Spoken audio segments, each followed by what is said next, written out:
Yo, hello chat.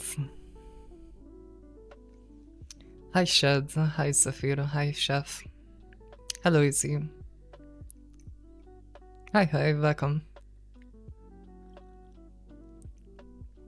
Hi Griffith, hello. Hi Smarty.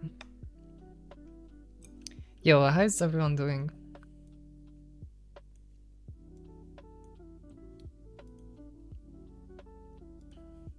I'm doing good, thank you.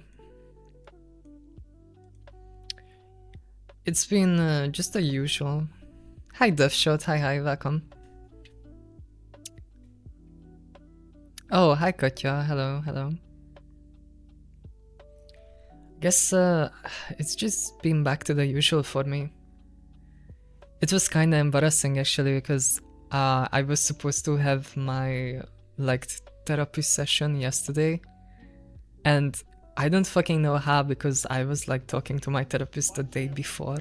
So like on Sunday I was already talking with her and I fucking forgot. I'm such a fucking dumbass. I'm like still beating myself over it because like she waited for me. And I told her like a day before, like, yeah, of course I'm coming. And then I literally just forgot to go. Hi, Pender. Oh my god, thank you for the sub. Thank you.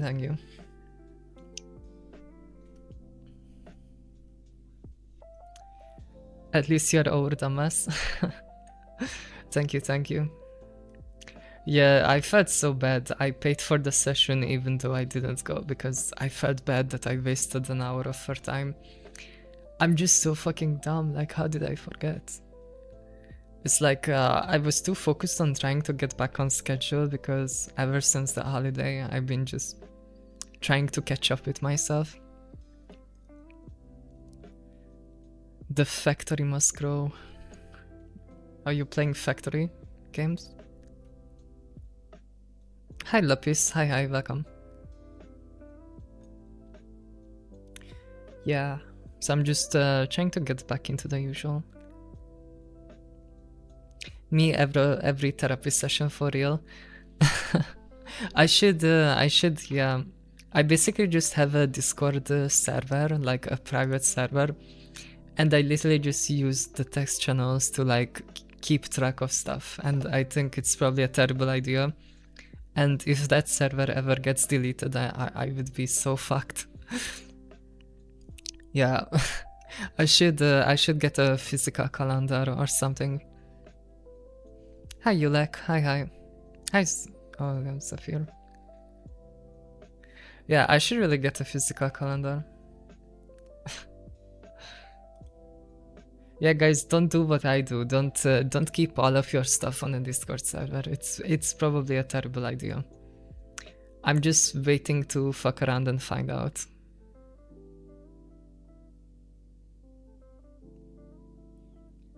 I don't think Discord appreciates when you use it as a cloud storage.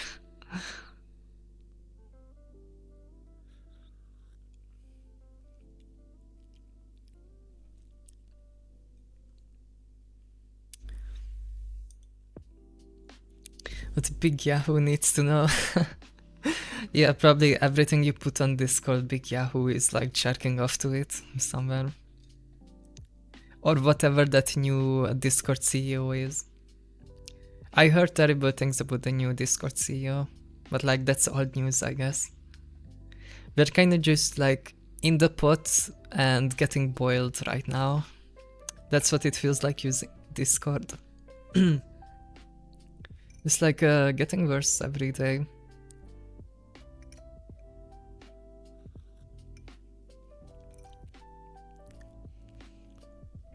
I'm sure bot abuse server and legit file storage won't ring any bells for the Discord moderation. I mean, I feel like they don't really care about moderation. Like, how many NSFW Discord servers are there just full of children? Also, the amount of fanboy Discord servers I have seen in the past 5 years, that is definitely not adults just posting nudes of themselves. So it's basically just CSAM Central, pretty much. Being a predator nowadays must be so easy. You can literally just browse servers for whatever your fetish is. I don't know.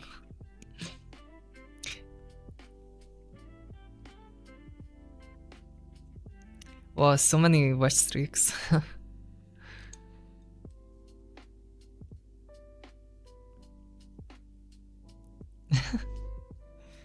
Discord moderation is pretty useful. Yeah, there's an entire YouTube channel, the text-to-speech guy. I sometimes watch his videos. It's crazy someone made an entire career out of just how bad Discord moderation is. That's actually crazy.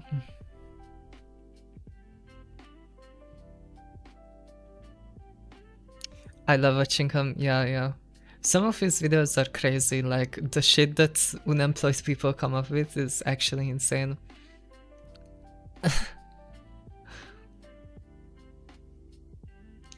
I just cannot believe Discord gangsters exist. That just sounds so weird. Discord biggest op, that guy. Yeah, I think he's like single-handedly keeping Discord from going open markets. Because I think they wanted to do that. They want to get on the stock market. Like, I'm pretty sure they would be giga fucked if they got on the market. Oh, goodbye, Starsoft. Goodbye.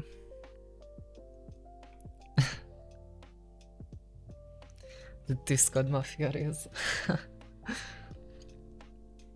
It's like you can raise up your e-kitten by gifting them Nitro subs. Like, I guess now there's a lot of things you can gift. Like, you can gift people, like, I don't know, profile customization stuff if you have a Pookie Bear or something. It's like eDator Central. Hi Fractal, hi, welcome.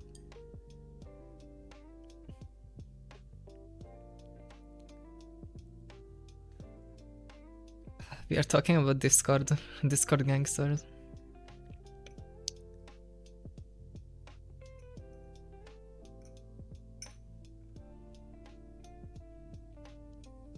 Yeah, Chatstar is in the Discord. Yeah, they are very active.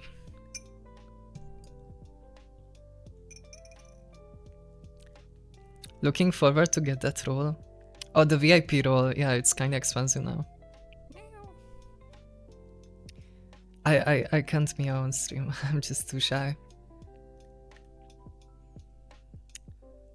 Yeah, Shed is always in there. They are the Australian.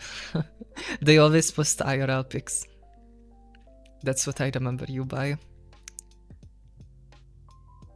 Bark instead. Ruff, ruff. Yeah, maybe that's my game, but I feel like it's too degen. Okay, there you go. Look, if the mic doesn't pick it up, that's not my fault, okay? But I think it's too degen for my taste, and I always think to myself I should take it out, and then I never do. Too many IRL pics? No, it's fine. That spider freaked me out a bit. I'm chill with spiders, but like when they are that big, it's kinda...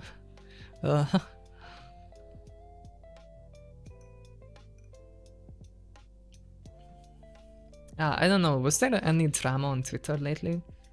I haven't been on the up as much.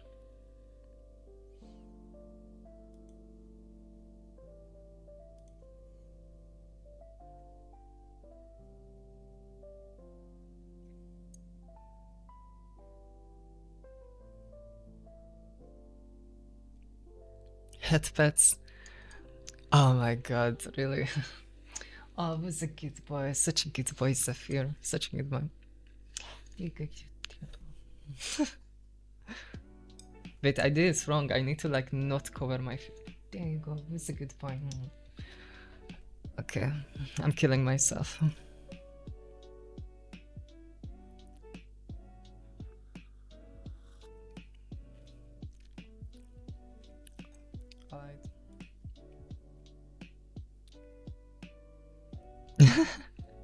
Clipped. Bruh, I better not see any clips after stream. I think for my own sanity, I don't really go on my clips tab. It's probably full of cringe.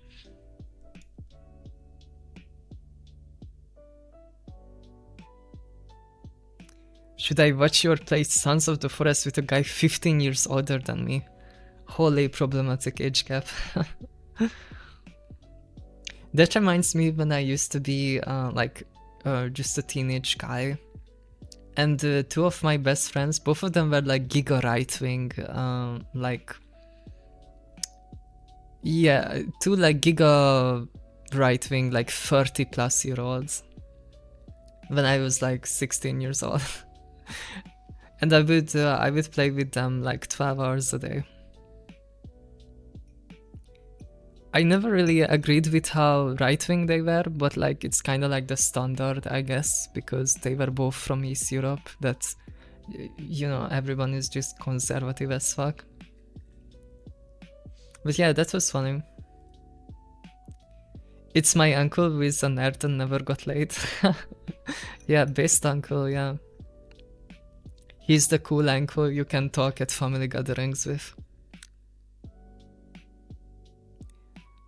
I would like to shout out Katya, she deserves a belly rub and a good girl. That's your first message? What the fuck? Welcome, Ghostslad.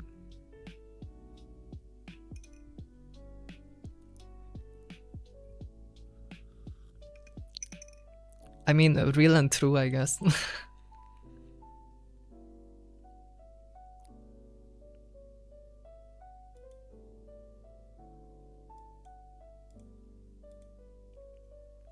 He gave me an Xbox 360. I mean, that's kinda based. Hell yeah. We love the cool uncle. I'm from like a small family, so I never really had uncles or anything, to be honest.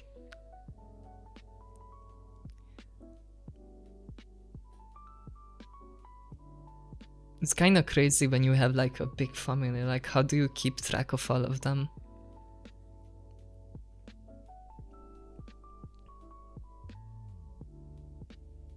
I wanna be the cool uncle when I get old. I wanna be the cool aunt as well, you know, that rocks up like 2 times a year and they are like giga based. And they know all of the brain rot of the current generation. If I had like, you call them nephews, right? If I had nephews now, I would be rocking up with the 6-7. Maybe I would be the cringe aunt. I don't fucking know. I would buy them Crimson Desert or like whatever the normie game of the month is. And I would rock up like, yeah, 6-7, yeah. Yeah, I'm sure they are into that. I had that happen on the trip. I think I already said this, but like when I was going into an aquarium, there were a bunch of like Polish kids or like teenagers like sitting outside the aquarium, and they were doing the 6-7. So like I looked at them and I started doing it, and they went crazy. Yeah, this is a funny experience. Apparently in Poland everyone is crazy about 6-7. And it's so fucked because now I'm like watching like an educational video, and then someone says like 6 to 7%, and my mind just goes fucking crazy every time I hear those numbers together. And I'm just like shaking my head like, bruh, I'm a fucking boomer watching documentaries and I'm losing it when they say 6-7.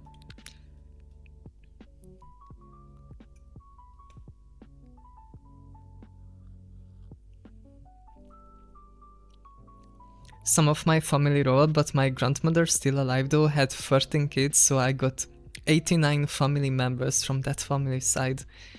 Actually, what the fuck? My family was giga small. Like, by the time I was born, both of my mother's parents died. So like, I had nobody on my mother's side. I think I had an aunt, like my mother's sister, but she was a bitch and we didn't really see each other. And then on my father's side, I guess I met my grandpa and my grandma. Both of them kind of sucked. And like we had like I guess like a distant relative like place like in a village somewhere in the middle of nowhere, and like once a year we would make the pilgrimage into this like Resident Evil village looking ass place to like meet the relatives, I guess. And there were a few kids there that were like a bit older than me, like 10 years older, but like they were the youngest you would see in my family. But like they were kind of assholes as well. Yes, I don't really keep connections with anyone. They weren't assholes to me. I think I was too young.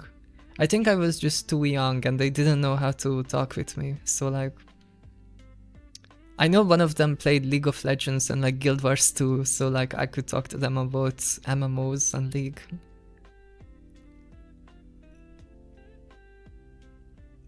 It's like such a goated experience when you have that one relative that you can talk to. I like the way you say mother. Would you rather spend 24 hours in Paradise or 24 hours in Cancer City? What does that mean? Yeah, I came from a, like such a scuffed background, I guess, because it's East Europe. Literally like came from a random village, middle of nowhere. Your gen is so doom, homie. You mean my generation? I mean, I guess. Or like my family. I mean, my family is probably doomed, yeah.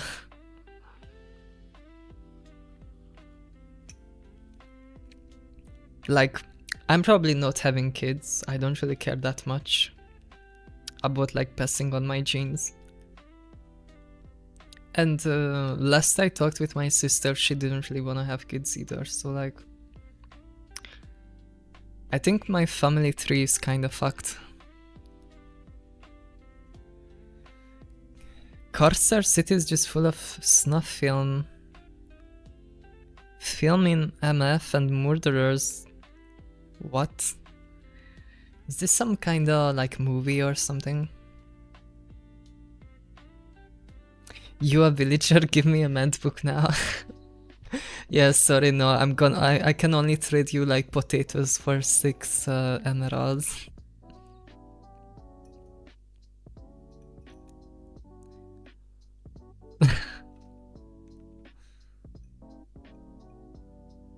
I gotta go. Bye bye, Shad. Bye bye. Good night. Paradise is the city from Postal 2. Oh, really? Wait, what is Postal? Am I just out of touch again?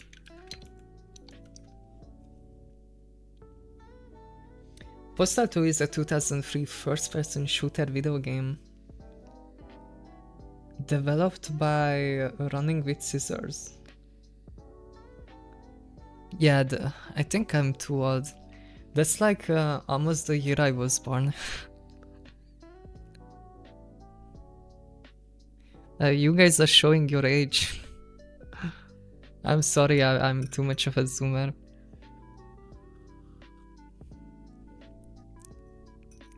Nights from Rockstar Games? Wait, what? I don't see Rockstar here.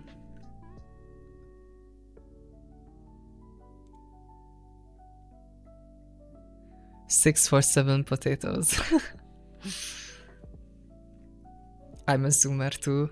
I feel you. I think I'm like early zoomer, because like people that were born in like 2012 I think are still zoomers as well. It's gonna be crazy when our generation grows up and we're gonna have politicians talking about like reminiscing about Skibidi Toilet and shit.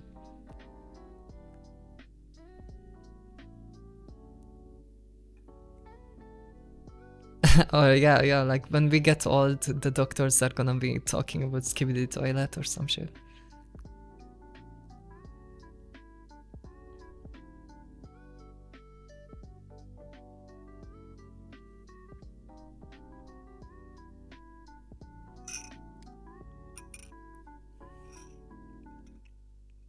I don't know what the next brain rot even gonna be. I hope it's not gonna be AI slop. I don't like the Italian brain rot stuff. I like my brain rot ethically sourced, made by real hands. That cup empty? No, it has water in it. It's actually Sprite, but it looks like water. And it had a spoon in it because I forgot to take it out. No, it's actually Sprite, but it's 0 sugar, so it's almost water. No, trust me, I drink water, just not on stream. Trust me.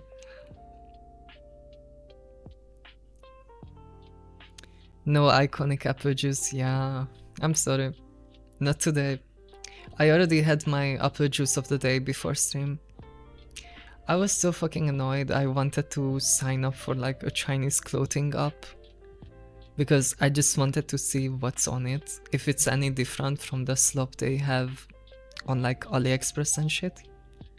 It's called Taobao, and I spent like a solid 3 to 4 hours of my day just trying to register to this shitty Chinese app. And then I finally struggled through it and I registered and everything. And then last moment I find out that they deliver to almost every country except my fucking country because it's such a fucking shithole. So yeah, I just wasted like 4 hours of my day. Corsair City is made by Rockstar Games. Oh, okay. Damn, you're really stuck on this, huh?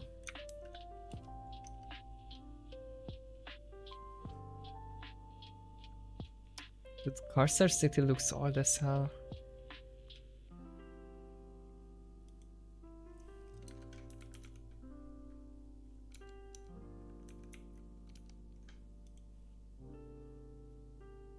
Oh wait, Corsair City is the new GTA. Okay, never mind. I just saw random images.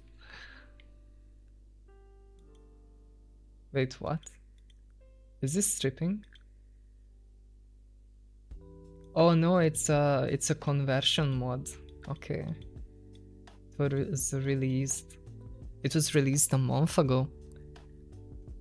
Dude, this is such deep knowledge.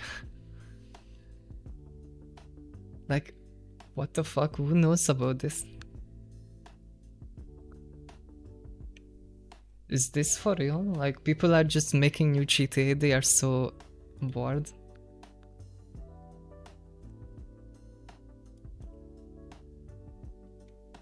I gotta go, bye. Bye bye, Yulak, bye. I rage quit.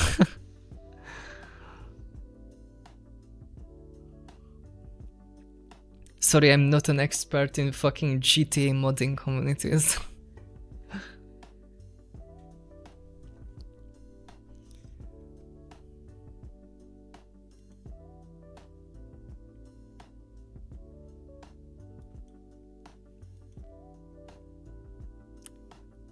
Holy.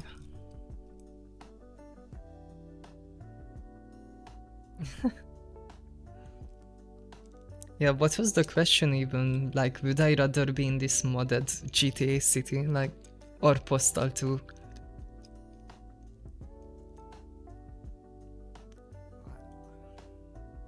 I can't even find pictures of it, that's the thing.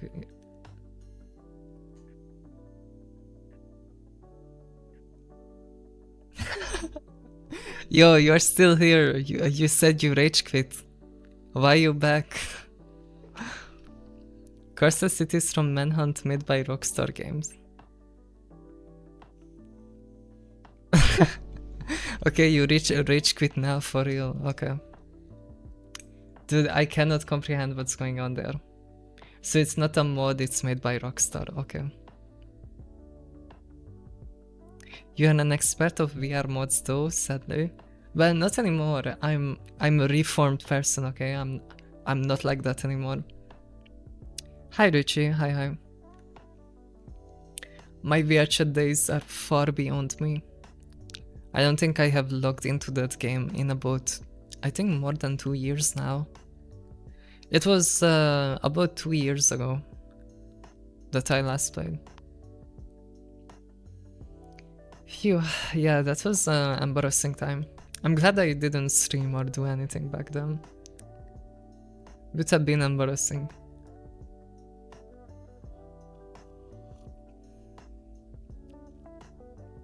Bro, you're still here, you're still talking about it. Paradise is a city from Postal, where almost every day something goes up by Osama or some other protester. Bro. Okay. That's great. So it's basically Cancer City. Oh, Paradise. Oh, okay. That's the other one. I don't fucking know. Whichever one has better public transportation, that's where I would live. For 24 hours. Those gifts would have haunted you for eternity. Yeah, probably. Yeah. I don't think I would have. I don't know. Yeah, no, I'm glad I'm just glad I didn't stream. You know, every trans girl has to have their like really cringe phase where they like explore themselves, and it was bad. Yeah.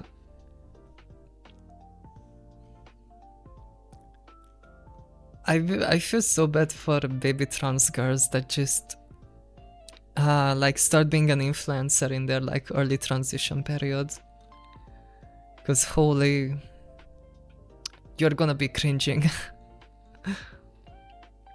I need to know the answer on a scale of 1 to 10. What is your favorite color of the alphabet? That's like 3 different things in one sentence.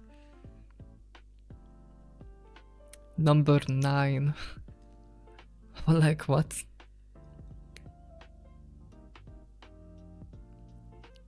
It's 6 or 7.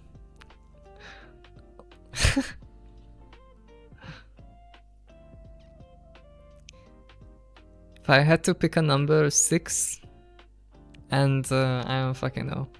What's the 7th character in the alphabet? A, B, C, D, E, F, G, H. H, yeah, okay.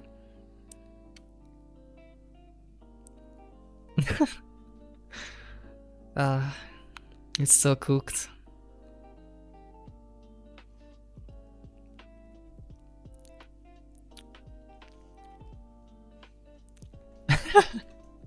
Yo, what the fuck? Bro, you are the first person to respond to your own message. Why you say H? Because H is 7th character in the alphabet, right?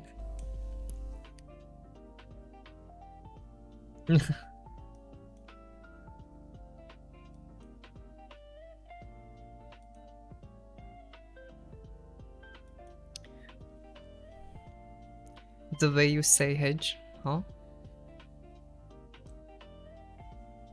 Is there something wrong with it?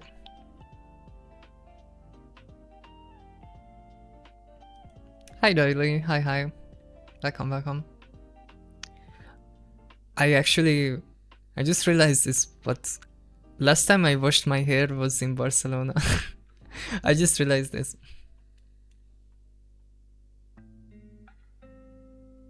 Yo, hi Cuddle Bear, welcome.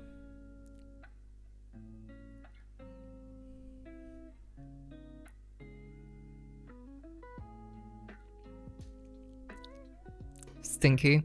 I mean, it's just my hair. I think there's still like you don't have to wash your hair that often. I just got a Twitch account. What is good boy point?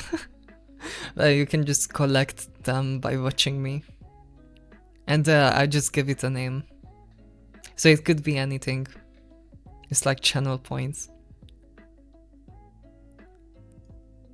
I mean, if I changed it, I don't even know what to change it to. That's what a stinky would say. Yeah, I'm pretty sure some people would be into that, even if I was. Smell like Spain sunlight or swamp? No, it does not smell like swamp, huh? My meta is to basically just spray a bunch of dry shampoo on it every day, and then it just stays dry. I just mastered how to keep my hair as low maintenance as possible. Holy, what is that emoji? Hi Nutty, hi. Welcome. What does Spain smell like? It was actually really dry. It smelled like piss in some places, but overall it was... I guess it was kinda like dusty, which is surprising because it's next to the ocean. The trees were like coming all over the place, so it kinda smelled like tree cum. Yeah, it's like tree cum. And then sometimes it's piss. But overall it wasn't too bad. Like, I was into it. I would rather smell like, you know, the city, like typical city smell, than live wherever I am now.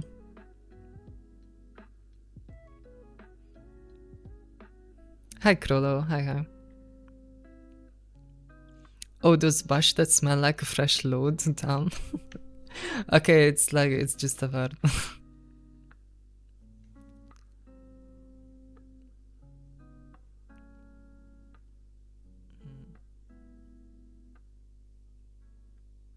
Food in Hami's basement, what the hell? It's funny because I don't even have a basement.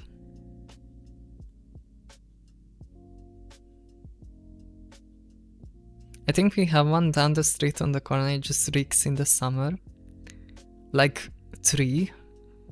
Or like tree cum? What do you mean?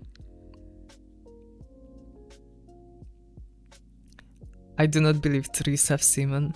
Yeah, but like how do they reproduce then?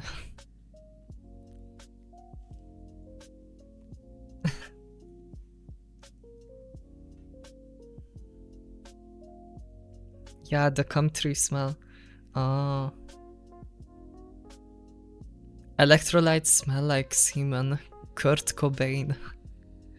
I guess, I'm sure he knows. I don't fucking know.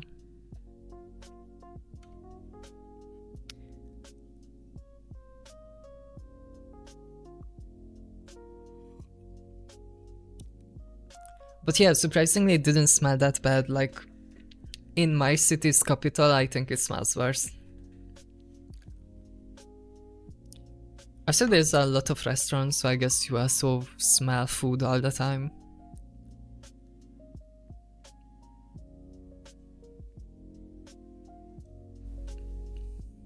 Rip to Ham, by the way. Yeah, rip.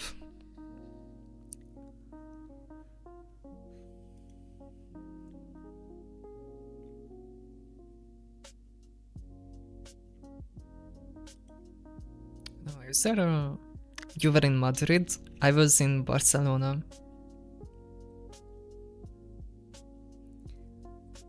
Food, I love food, we have so much in common. Damn, for real.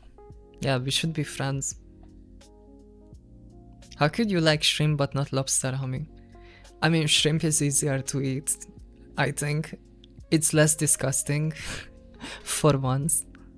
Like shrimp you can just kind of just, you know, bite. But like a lobster you have to like disintegrate this poor animal. Literally having to pry it open and suck its flesh out, it's just so brutal. Also, it's literally an insect. So like, it's kinda off-putting in a way. Sushi. I fuck with sushi heavy, yeah. I eat a lot of sushi. It's like one of the few things I can eat without my tummy hurting. Suck? Yeah, you have to suck the meat out. Yeah, like, I'm sorry, that's just how it is. Yeah, sushi is fire. Sushi was everywhere in Barcelona, surprisingly. I heard locals complain about that because of all the tourism, there's like a lot of sushi places that popped up. And I mean, yeah, it's kind of true. Like almost every corner you will find an Asian restaurant. And almost every Asian restaurant is gonna have sushi.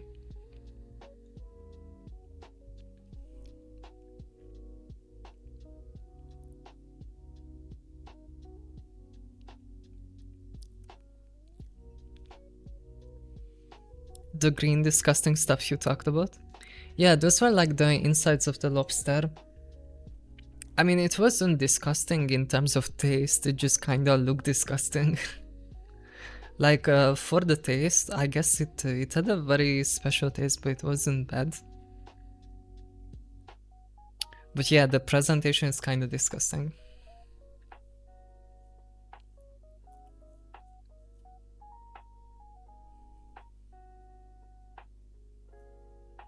If you ever go to Spain again, I recommend San Sebastian. Is that a city? I was thinking of going to Spain again, but probably Valencia. Oh yeah, it's in Spain. Oh, it's the northern part. I guess I have...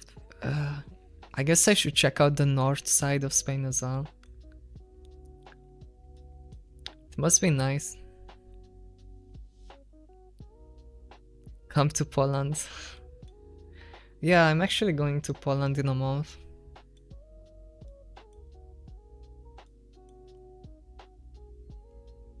I'm visiting a friend. Can't wait for that.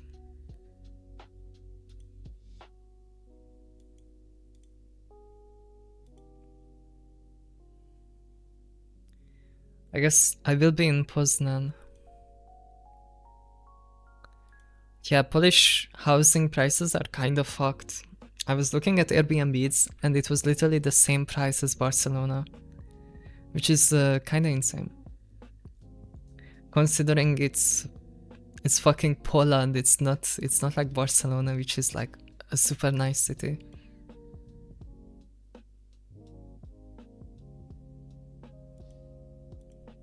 I mean, I don't mind saying the city because I'm only staying there for a week and I'm gonna be with friends. And yeah, like it's, you know, it's whatever. Will you visit Finland? I mean, sure, I would, yeah. Wait, Nettie, you don't even live in Finland. Why would you want me to visit there?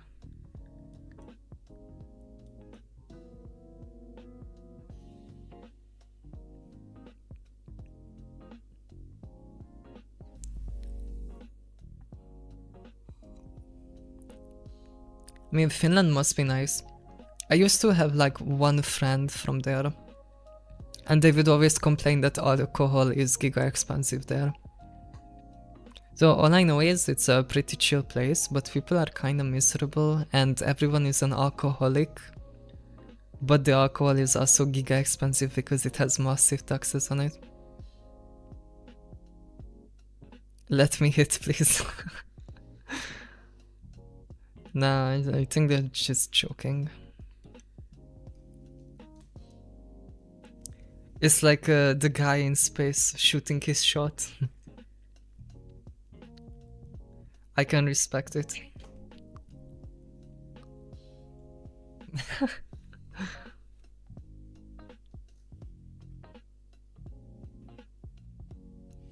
Bro's XP bar is slow.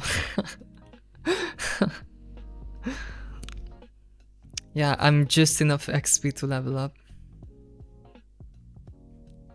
For real, for real. Nah, I'm gonna go and solo level it. Solo leveling my low XP bar. Yeah, that should be like a Doshin or something.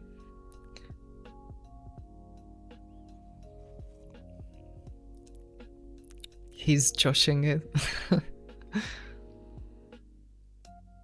Sure you would, Tommy. I mean, if you can solo level, then, you know, what's the point? What's the point of finding someone to dual cube it if you can just solo it?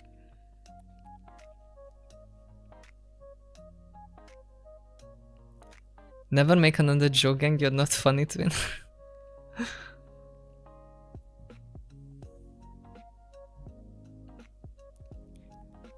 Holy.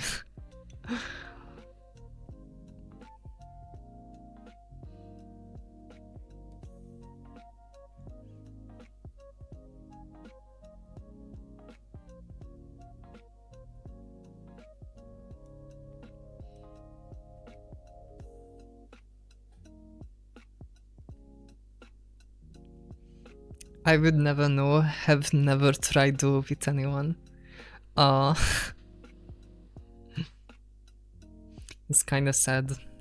Katya's XP bar is low.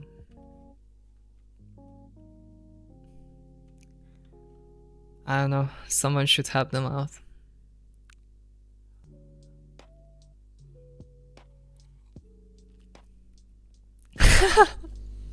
Holy. The instant appearance.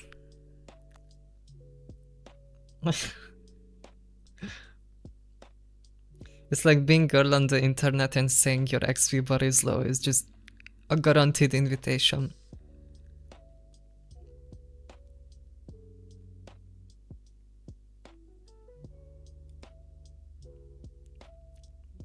Yo, hi, Dugyu. I don't know how to say that. Welcome, welcome.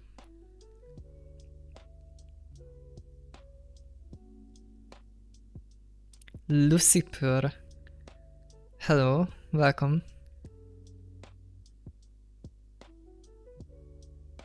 Doug or Dougie? Okay, okay, that makes sense. I need to leave early today, homie. Oh, bye bye, Zafir. Good night. Good night.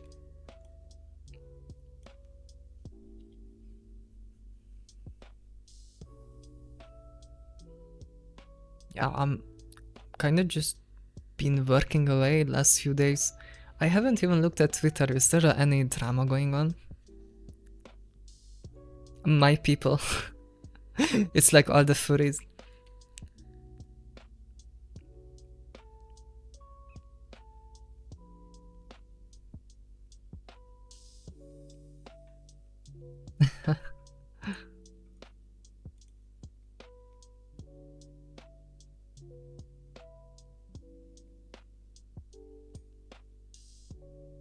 No way.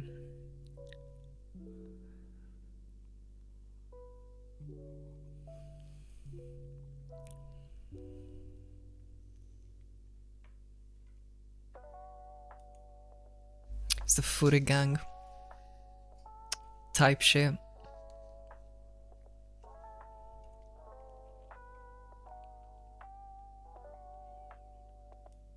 I don't really know that many furries actually.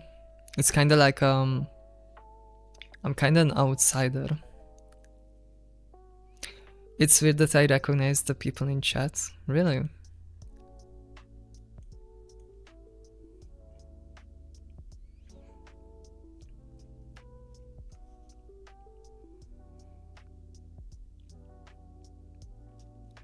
Hi Karot, hi hi.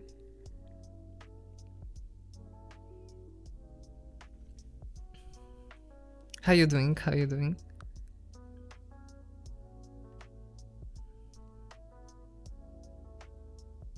Why does Hami seem so sad? I'm not, it's just how I look. I'm sorry. It's just the usual. I love your hair, thank you. It's that East European sadness.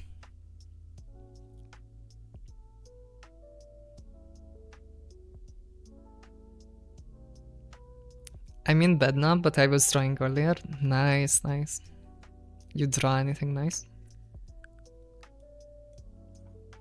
Sad day for geopolitics, no one's blowing up anything. Yeah. Imagine, yeah. It's like counting down the days until, I don't know, the orange man finds something else.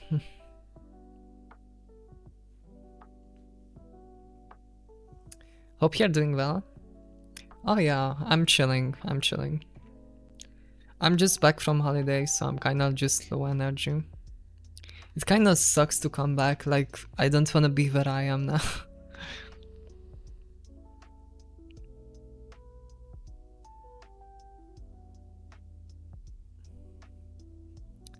Maybe I should pick a game to play on stream next time. I kind of like just chatting. Or drama farming. But like right now I think there's nothing going on. Oh wait, yeah, actually there was some drama on Twitter, like oh, I don't know, this is a hot topic actually. There's like dude, should I even touch this topic? There's like the blue girl on Twitter came back. I saw that, like, I don't know, that was like a few days ago, right? I saw the blue trans girl came back and everyone was mad again that she's back. And then like everyone basically split on the topic. Like half the people are trying to cancel her at all cost, and then the other half are siding with her. Do you wanna rate my drawings? Not on stream.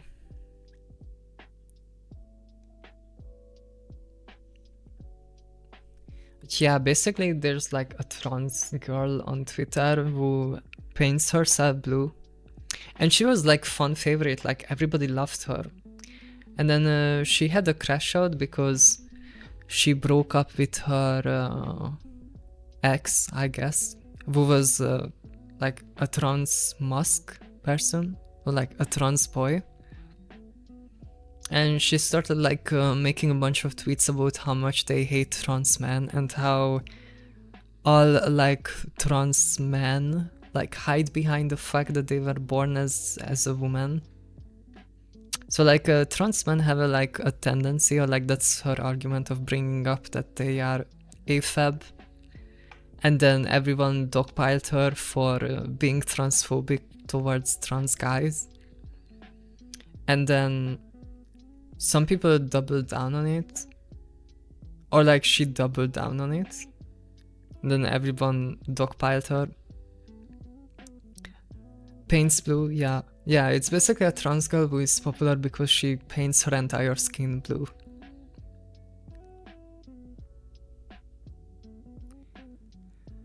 And she basically got dogpiled to the point where she deleted her account, and she kind of left Twitter for like half a year, I think. And she came back like a week ago. So people were asking if she changed her mind on trans mask people, and she was like, no, I still think the same things. So it like just restarted the drama all over again. So like a lot of trans people are hating on her because how dare you criticize trans men? Bye bye, Yulek, bye bye. And then the other half of the community is kind of cutting her slack and being like, yeah, sure, she's being, she made some like rude generalization, but like she's going through a breakup, so it's understandable. I guess that's the best way I can describe it, yeah.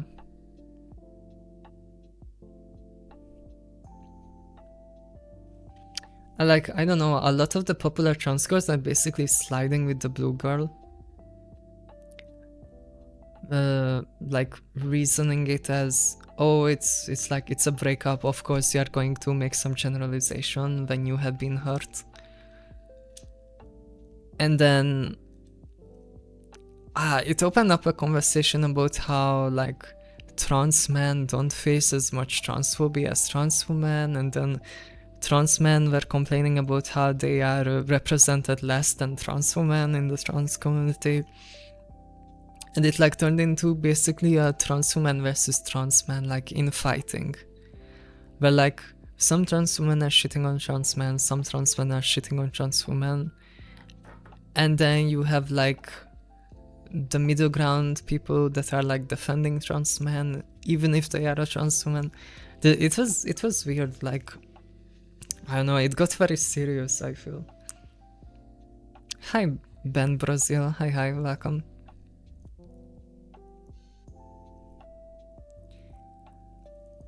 I feel like the blue girl was understandably upset because she was dating a trans guy. And yeah, if you're hurt by someone, you're gonna generalize. You're gonna be annoying about it, but like the Nigerian civil war, yeah. It's kind of funny because trans people are losing all of their rights and the entire government is on their ass, especially in America. And then your average American trans girl is just on Twitter like canceling each other and attacking each other for having problematic views inside the community. And it's like, bruh, you are quite literally getting erased and genocided, and your biggest issue is that a blue woman on the internet said that trans men are not men or some shit. But maybe keep that shit to yourself and not blast it online, it's weird. Yeah, that's valid, yeah. She did like really get vocal about it, like all trans men are shit and they're just like cis men, except they hide behind the fact that they are AFAB to escape accountability. Which is, I feel like it's kind of true, like I have seen that before, where like trans mask people will like, this is something that always got like felt weird to me with trans men. I mean, obviously they are like the opposite of me, so I can't understand it as well. I always found it weird how for trans men it's so important to them that they are AFAB, you know. Well, while on the other hand, trans women usually try to avoid talking about their gender of birth, you know. It's almost like if you are a trans masculine, you still kind of want to like stay feminine to a degree, but you're kind of only transitioning to escape the social expectations that womanhood puts on you. While on the other hand, trans women are like fully trying to abandon the fact that they used to be men. And I think that creates some drama between the two, I guess, sides. Bro, you're getting on my... You're getting timed out because it's annoying. Go sleep or something, okay? You said bye like 2 hours ago, okay?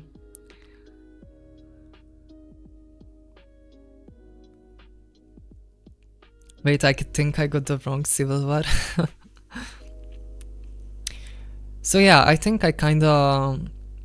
I relate to the blue girl in the sense that I feel like she didn't say anything like outrageous, you know? Like, she wasn't straight up like attacking trans men, you know? She was just making generalized statements. And I think people got way too serious about it. And then people started making up that she's also racist for some reason, which I have no knowledge of. It kind of feels like there's just a bunch of trans girls, especially on Twitter, who are just perma online and they live their entire life in this like online space, like Discord, Twitter, and you know, VR chat, whatever else. And they're just always hungry for drama.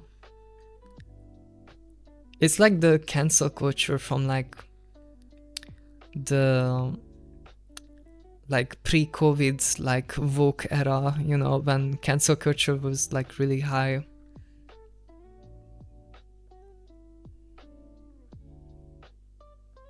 This is why the conservatives can win, because the opposition just eats themselves. Yeah. There's always some infighting going on.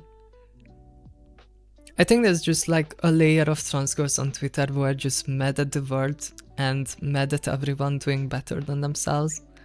And I think it's very unhealthy. Like, I would never defend Finster, but I feel like it happens with Finster as well, where like they got FFS, like facial feminization surgery, and a lot of these like people come out of the woodworks to hate on her for being rich, which is like fair enough, she's rich, so she can afford the surgery. But some people are so bitter about it because they themselves can't afford the surgery, or they themselves don't view themselves as good looking. So they try to like attack them for being like well off, I guess. Which is, I feel like, just not like, it's not justified, you know, like if you're constantly attacking someone even for reasons that are not justified, it just kind of takes away from the, I guess, message when they actually do something bad.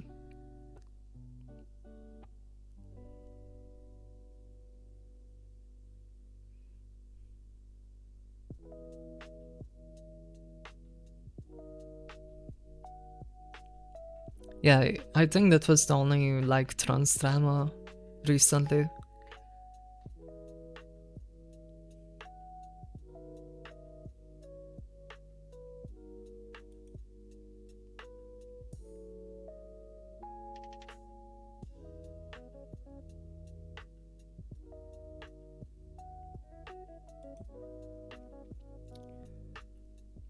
Can't find a civil war in Africa where the US and Russia were on the same side despite being during the Cold War.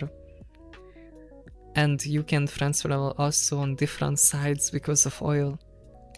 Yeah, that sounds like something that would happen in Africa.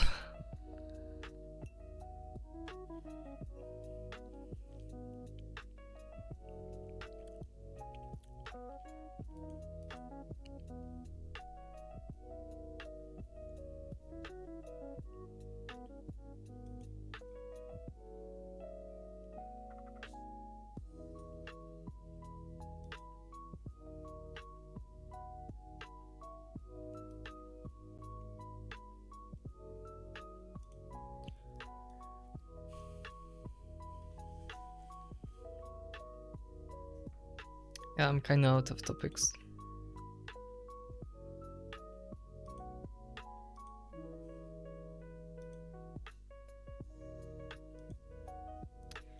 Oh yeah, did the Anima Awards happen yet?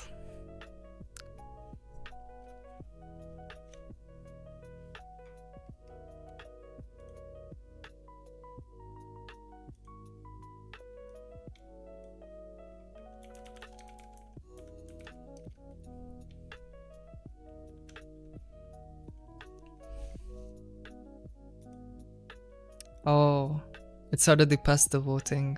Oh shit.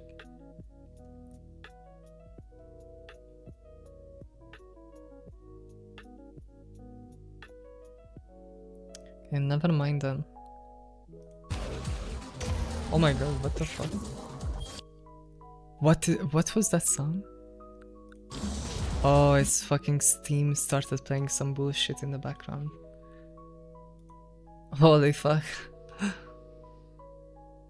Sorry, just studying? Yeah, no worries. I wanted to vote on the Anima Awards, but I kinda missed that.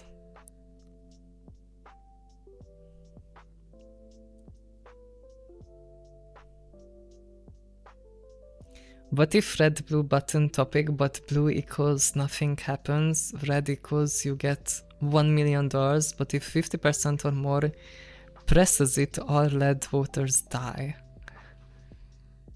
That's an interesting one.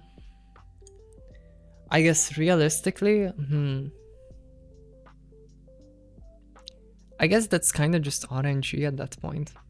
Like, do you risk it or do you just die? I think we could look at like the statistics of like We could like kind of predict what people would press by what percentage of people are well off enough where they wouldn't want to risk their life.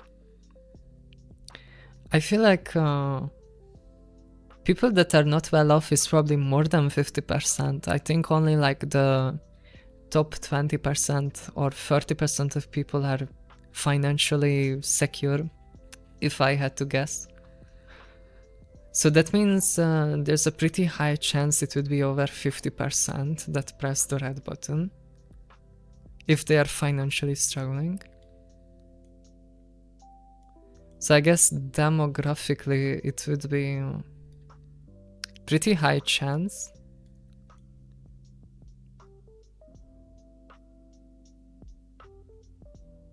I would press blue.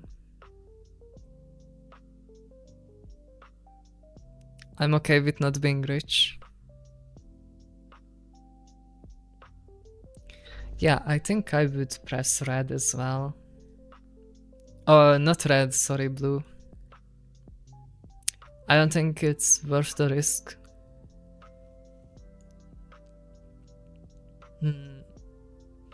I mean, who knows, you know, because it might be that most people also think the same way and they would press blue. And maybe the red would just get away with it. I mean, the reality is, if that many people got $1 million in a single day, that would basically cause such a high inflation that the value of the money that they are receiving would be pretty much worthless. So okay, yeah, maybe that's like reading too much into it, but yeah, if everyone that voted red actually got $1 million, it would kind of inflate the value of the currency so far that it would be pretty much worthless. Yeah, that's not the question. Yeah, okay. I mean, it could be that this voting is like only in like a small amount of people, like maybe just like a class amount of people. Press blue, wait for red voters to die and take their assets. Yeah, good idea actually, yeah. Yeah, I think I would go with blue.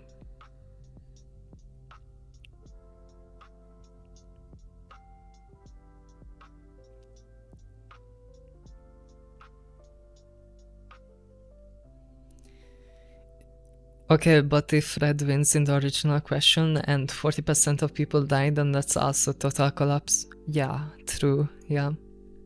But I feel like that's like worth considering. It's like an argument against red voting, I guess.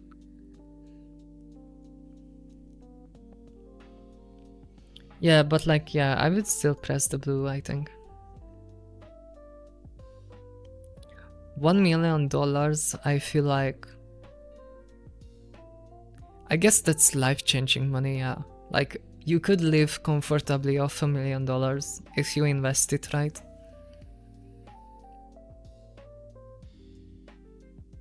But I don't think it's worth the risk, because I think a lot of people would just YOLO press the red button.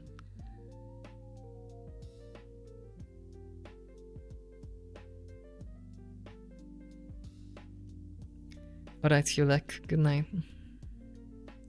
That's what I'm doing. Just YOLO pressing the red. We should play Outlast Trials again sometime. I kinda missed the game. Maxor made a video about it and it looked really cool actually. There's like a roguelike mode that I didn't even know existed.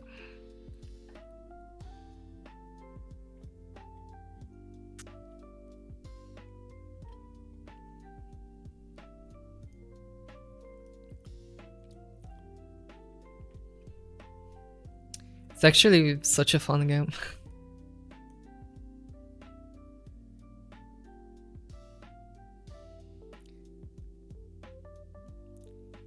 Investing the money I got and living non-worries. Hell yeah. That's the goal. The American dream. Hi Illusion, hi. Welcome. We can do Outlast again. Yeah, for real, yeah. I've been, I guess, playing Arc Raiders a bit. Yo, thank you for the sub, Media. Thank you, thank you. How was Spain? It was really good. I really enjoyed it. People were really nice. Public transport was amazing. They got crazy good public transport there. So yeah, overall, I really enjoyed it. Hola. Oh, you were in Spain? Yeah, I just got back from Barcelona. It was really good. I felt like I fit in. Like, I felt more comfortable being there than I am in my own country. I'm from Spain. Hell yeah. It's a really nice country, I think. I'm considering moving there eventually.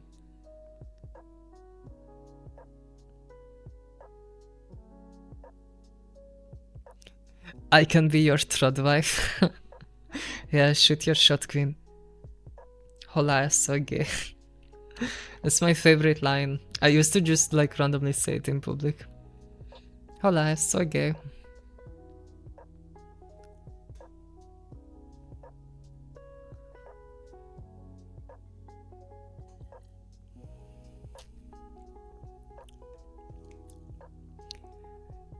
Yo hacer tu madre. That's like the other thing. Yo quetetra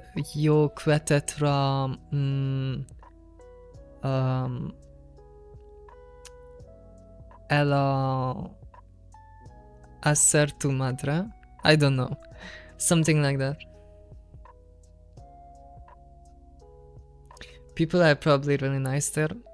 Yeah, everyone was outside all the time, which was really weird to see. Like, everything was always busy, every road was full of people, everyone is walking. Everyone is really fit, like, I didn't see a single fat person. The only fat people I saw were all tourists. Everyone is really hot there, I think. Like, you could tell everyone there takes really good care of themselves.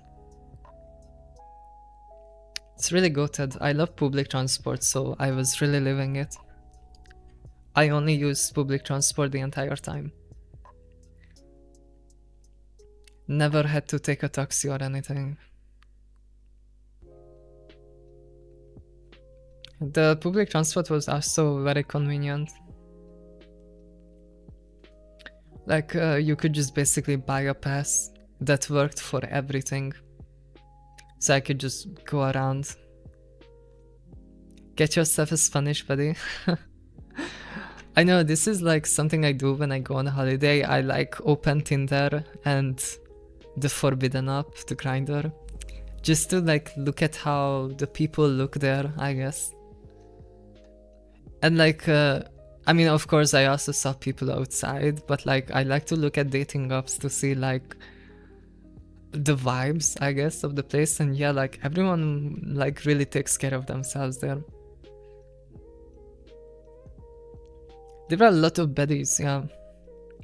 Also like very much multicultural. I saw a lot of Asian people, a lot of black people, a lot of Romani people as well. It's hard to like tell apart the locals from the tourists sometimes.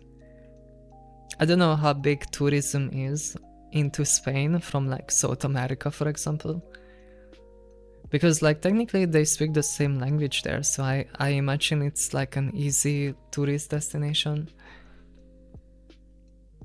Viewing the menu but not ordering is a crime.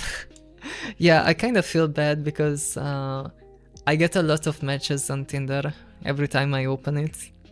And then I kind of have to swipe through them, you know, to like see people. So I do my swiping and then I end up matching with like 20 people. But I basically never chat with them. I basically leave everyone on red. I'm probably the problem why people hate dating apps. In Poland, the public transport was super good. You buy a pass and you don't even have to show it. From time to time, a bus inspector will come in to scan it. Oh, that's nice. From the time I was there. Hell yeah. I'm going to Poland also next month. If you see someone red-skinned, you know they are German tourists. Yeah, or British. I think that's more of a British thing. I could really tell when it was a British tourist next to me. They're really loud, really fat, and they look like a lobster. Grinder with explosive hummies here.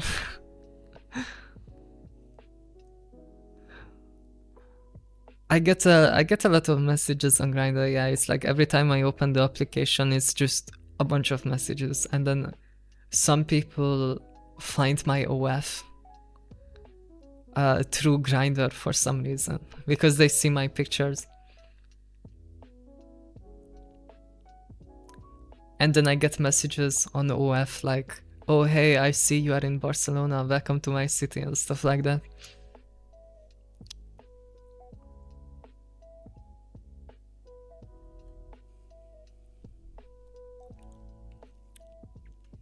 People out here dying of thirst and you out here with an ocean.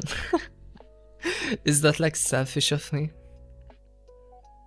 Hi Vascarin Rabbit, hi. Welcome. In Poland there was an app that showed you all the buses, lines and live progression of the routes. Damn, you are like really into Poland, huh? I look forward to it. I think so far Barcelona was the most like public transport friendly city I have ever been in. I have never seen a city like that good. Bruh, OF welcoming? Insane. Yeah, that happens quite often.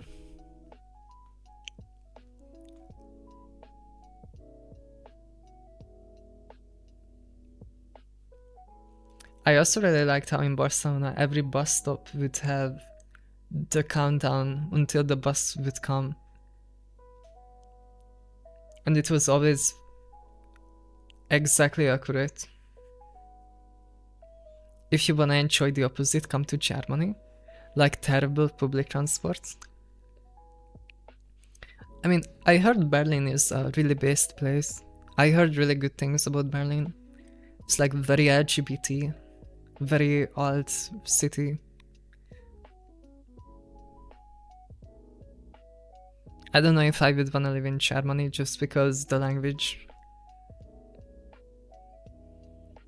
No, I just went there for a 3-month internship and really liked the public transport. Oh, you think it was better than where you live in Spain? I felt like Spain, I guess I can't really make an opinion on Spain because I was only in one city for the most part. Or like in the area of Barcelona. But like over there it was really good. I'm probably visiting Valencia next. Hopefully the public transport is as good as Barcelona.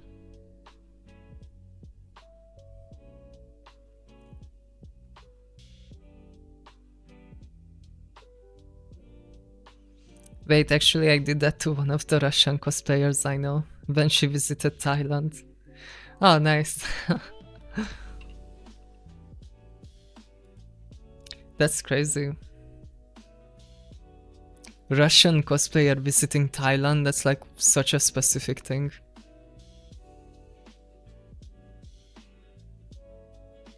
Yeah, Berlin is super nice, the public transport isn't though. Oh, that kinda sucks, yeah.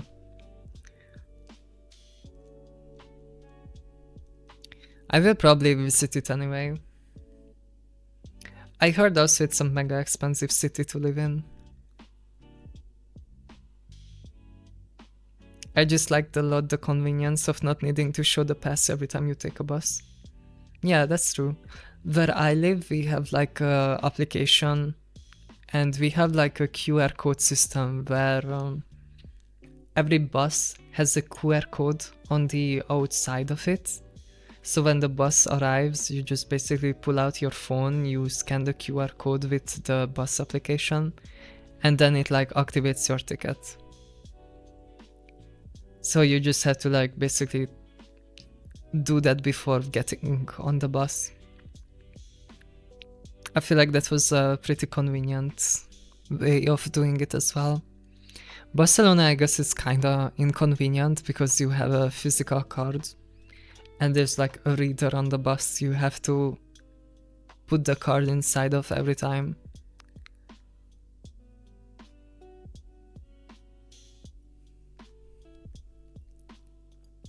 What was most fun activity in Spain? I really liked hiking. There was a massive mountain. And they just have parrots living in the wild, which is really cool to see. Yeah, looking at the countryside was really nice. I think in general just shopping as well was really nice.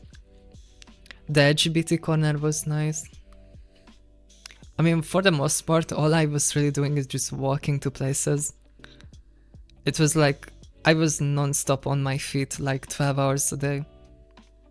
I would wake up in the morning, do my makeup, have a bit of breakfast, get on the first bus to or train to Barcelona, which was like an hour-long train ride, and then I would be in Barcelona until the evening, and I would take the train home. The bookshop though.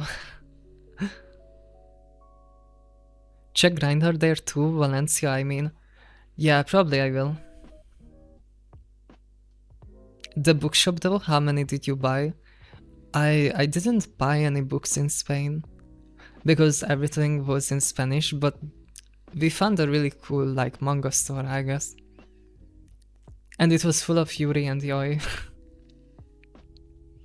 They must have looked at us weird because we spent like an hour just like giggling and looking at the NSFW section. And like taking pictures of Yuri and Yoi. Hey, I'm back. What did I miss? Not much. Meow, meow, meow. Okay, I hope the mic picked up. Yeah, we also found like Minecraft manga and shit like that. I found the 3D puzzles, like I got some 3D puzzles with me.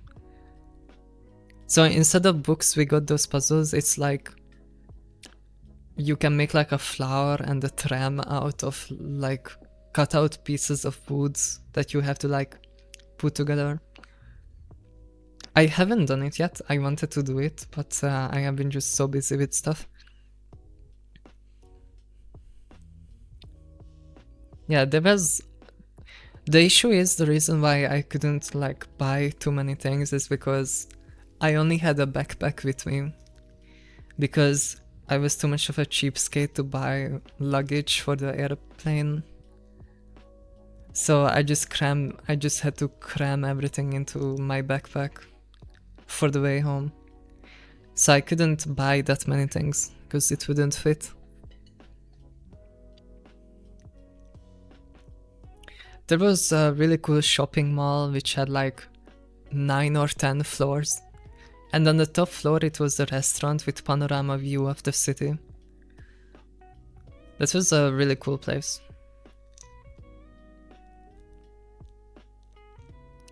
I think I had lunch there once. And I managed to get a seat right next to the window.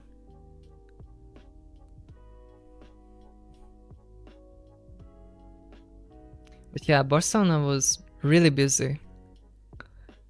Like, holy fuck. I have never seen that many people out and about in one place. Everything was constantly full of people. But like, it was surprisingly safe. I never even like had anyone try to pickpocket me. Or pickpocket, yeah. I was kind of holding on to my like my pockets because I was kind of nervous because I was told that pickpocketing is a thing, especially in the touristy, like really busy areas.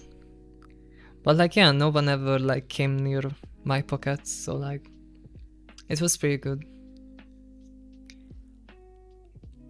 Like the cringiest thing there, or like the most annoying thing is they have these clowns. Like there are basically street beggars that are dressed up as clowns with balloons. And they will basically gank your lane.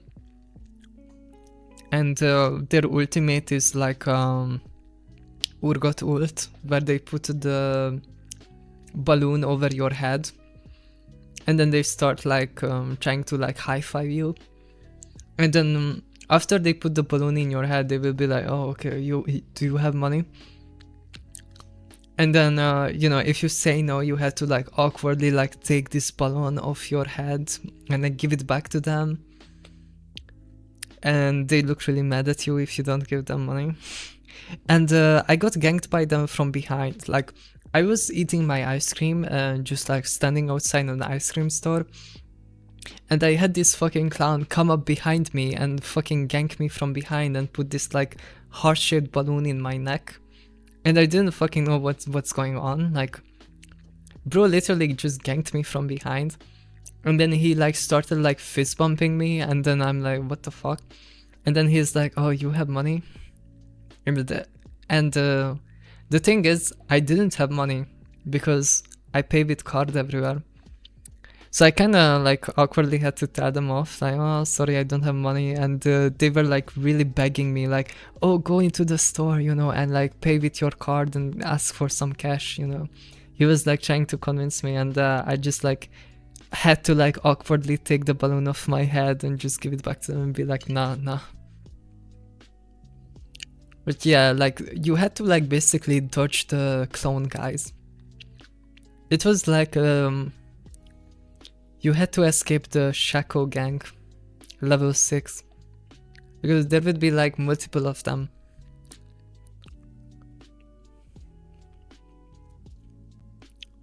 That was the most annoying part.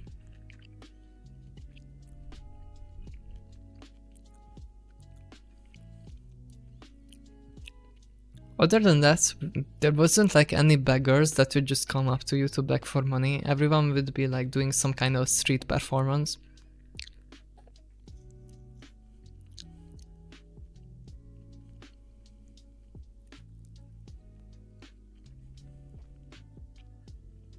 Did you go out to nightclubs?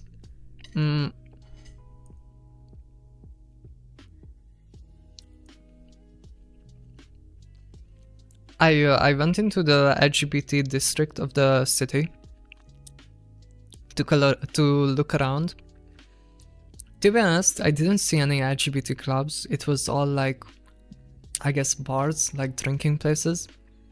I don't know if they had LGBT clubs, to be honest. But the bars were like just like there was like 6 of them like right next to each other in like the same block. So I like walked around the place and looked inside of them, and I swear to God they were like all the same, like copy paste, word for word. They look the exact same. Where it's like, you know, the places are usually tiny because it's like a really tightly packed city. But like every single one of these bars had like really obnoxious like pink lightning, mirrors everywhere, like mannequins of muscular men in like panties, I guess, or like speedos, or what do you call them, or like jock straps. And every bar I looked into, there was just like really muscular guys drinking at the bar place, and I was just too intimidated to go in there.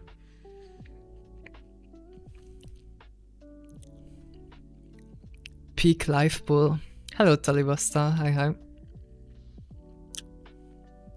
Yeah, so I was too scared to go into those LGBT bars because like, you know, every gay bar is like LGBT bar looks inside middle-aged horny man. That's kind of the meta. Like, I didn't see any people my age in the area. I don't know. I'm sure there's like more like local places where the local LGBT people go. But I'm pretty sure it wasn't there. There was one cool bar that I walked past. Not into muscles, nods. I mean, I have nothing against muscles, but I think it would be more like the other way. Like, I don't think I would fit in there, you know? Because everyone there is like gay guys looking for other gay guys, I guess. I don't know, I'm just kind of intimidated by the typical like gay guys that are like really ripped out and they have like the tank top shirt, you know, where you can like see everything. I'm kind of just intimidated by them. Like, I don't think I ever had a conversation with one of them. Like, I guess my preference is obviously not gay guys, because if it was gay guys, I would just stay as a twink.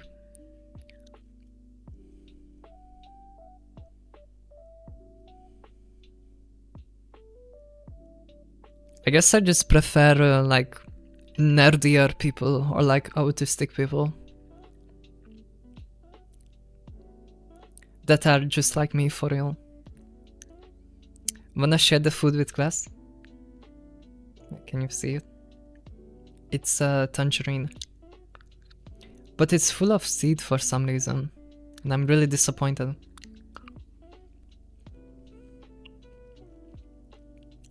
I thought it wouldn't have any seeds in it.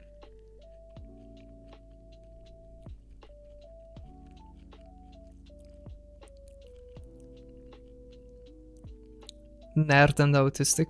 Yeah, exactly.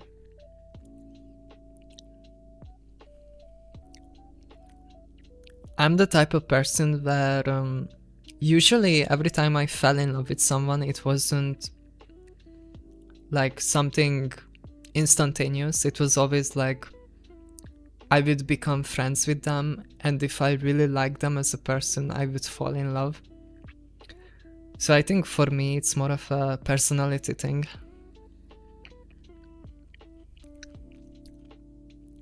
Then got no chance because I ain't about to go 6-7 for you.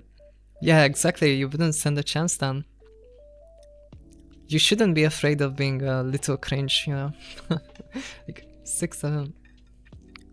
No, just do it, embrace the cringe.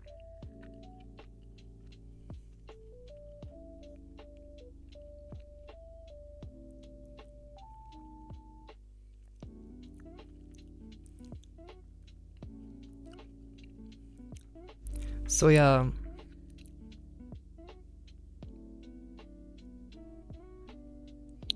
I don't think ripped gay guys are my thing. I'm kinda just intimidated by them.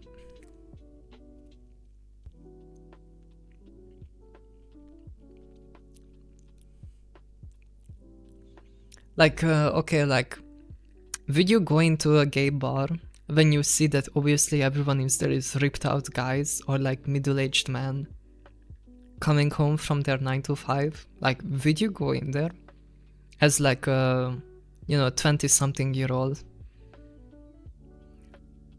I feel like I would be out of place.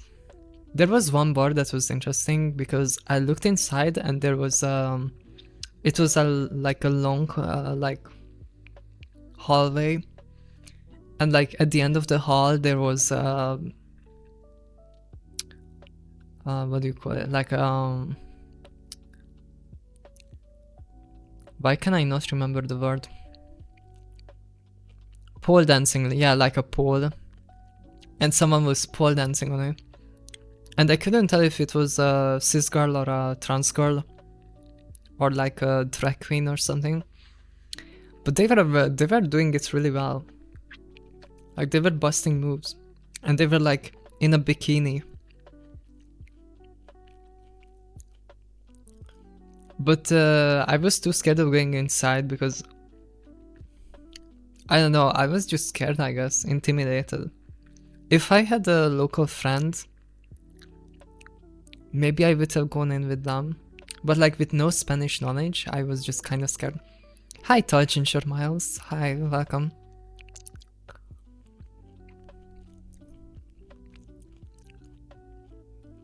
What about hairy Mexicans asking for a friend?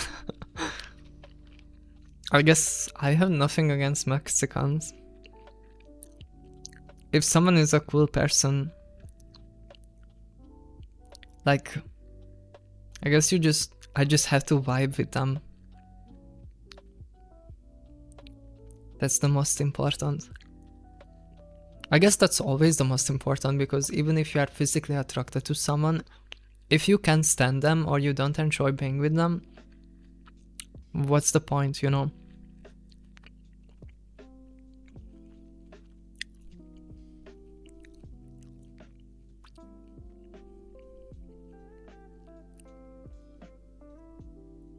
Embrace the dark side as seduction.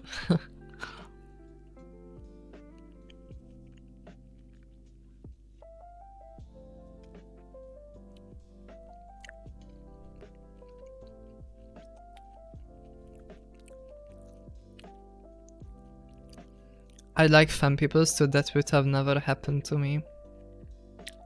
Oh.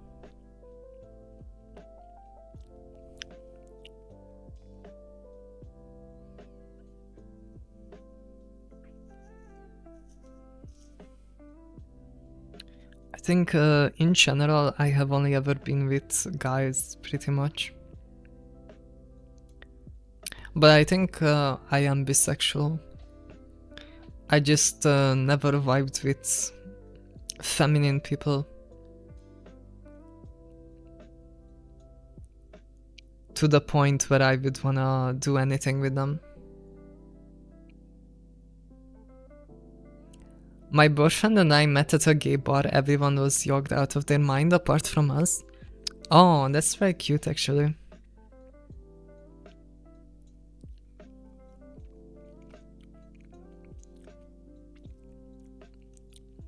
I guess that's a good reason to go to gay bars.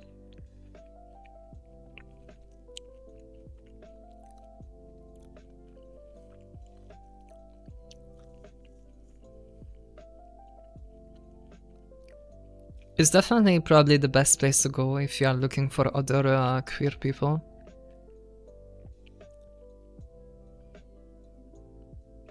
I think in general I like clubs more than bars because I feel like there's less pressure on you in a club, because you just kind of blend into all the other people and you're just kind of there to enjoy the music.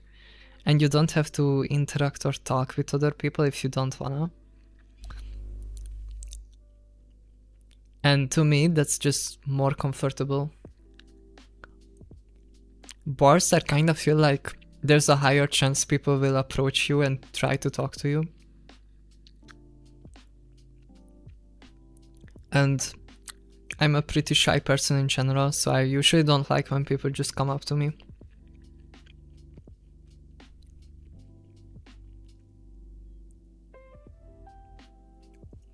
It's been 4 years now. Holy, let's go. That's really best. Do you like dancing at clubs? I mean, yeah, as much as you can dance at a club. Usually it's too full to really move, so you're kind of just like vibing to the music.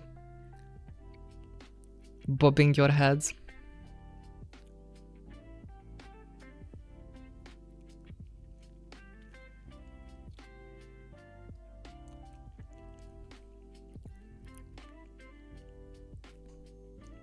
I've been in a few gay bars. Going in alone is like a minnow in a school of sharks. Yeah.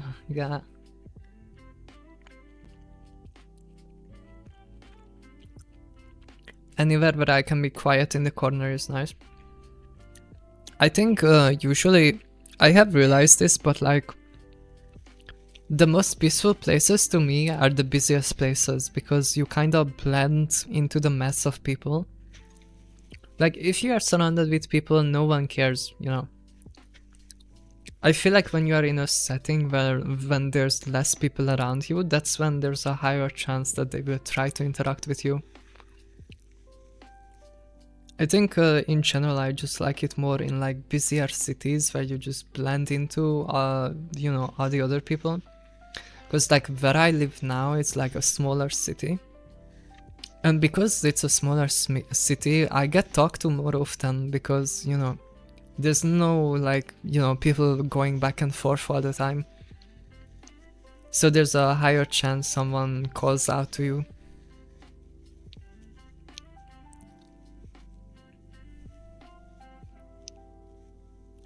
We seen you dance, you light the floor on fire, bruh.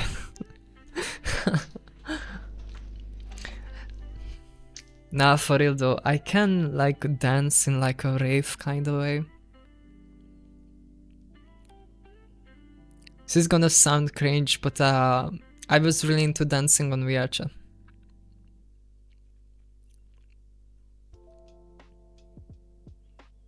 I had like sessions where I would dance for like 3 or 4 hours on VRChat in like a VR rave. Break it down right now. Brad, it's not how it works. I need to get wasted first, and you need to have good music. Also, I would be embarrassed.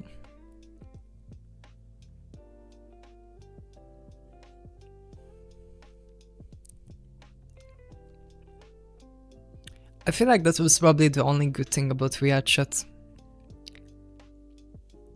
I enjoyed raving, I guess.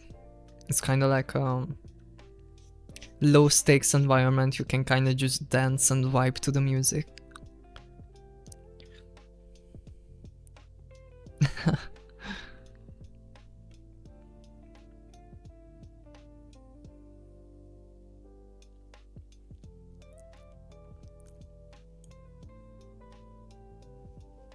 Don't tell me you have over 1,000 hours in VRChat.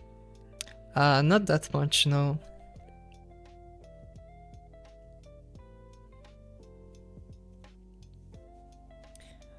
I didn't like no life VRChat to the point where I would spend my entire days in it. I would just like go on it for specific things, like raving. There used to be like a website that you could track all of the VR rave clubs, and you could like see the time slots, like when is which DJ gonna be performing in like which club, and then I could like pick like, oh, this person, this DJ I like, and they are playing on this day, and then you can just queue up into that club and jam out. That was like a pretty cool experience.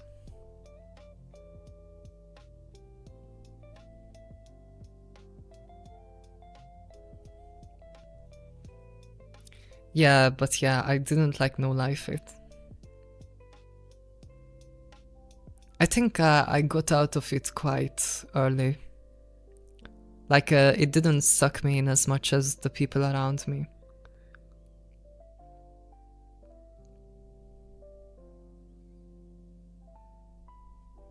Like, everyone around me when I used to play had like more than 1,000 hours. Like, having less than 1,000 hours was like rookie numbers in VRChat. I don't trust people who have too much hours in VRChat. That's a very good idea, yeah. I wouldn't trust people that play VRChat either. Your rave thing seemed really cool. Yeah, I think that's the only cool thing because there's like real IRL clubs. Like, there's a club in Berlin, for example, that has VRChat shows as well. So it's like actual IRL clubs running these VRChat clubs. And you have actual DJs that also perform in real life go on VRChat as well. So that was pretty nice. The downside is that everyone is really into doing drugs on VRChat, and you kind of get like socially pressured into doing it if you are with the wrong people. It's kind of like a universal thing, like everyone is smoking weed, everyone is drinking, or I don't know, doing cat or whatever else. And people will usually try to get you to do it with them. Never done VR, so you can trust me with your life. Hi, I will trust you with my life, sure. My high school classmate has over 10k hours in VRChat and he's creepy. Oh yeah, that's awful.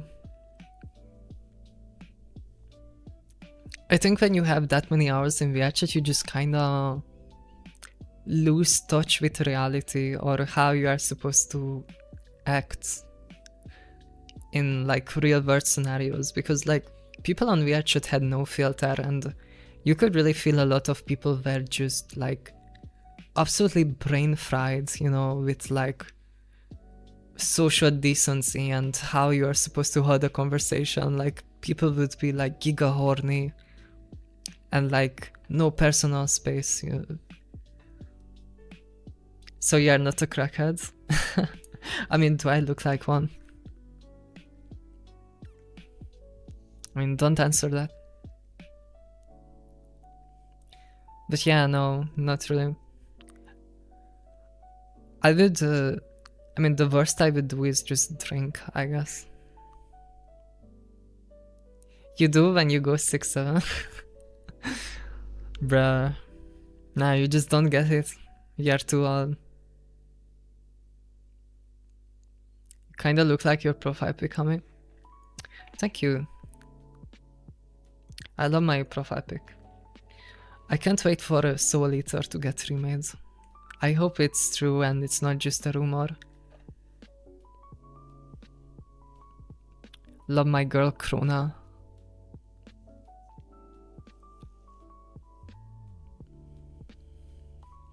Yeah, VRChat is crazy. The other thing I really liked, I actually spent more time in Unity making avatars for myself than actually playing the game. I got really into making my own avatars. But that was fire. I think over my career of playing the game, I think I made about 4 custom characters.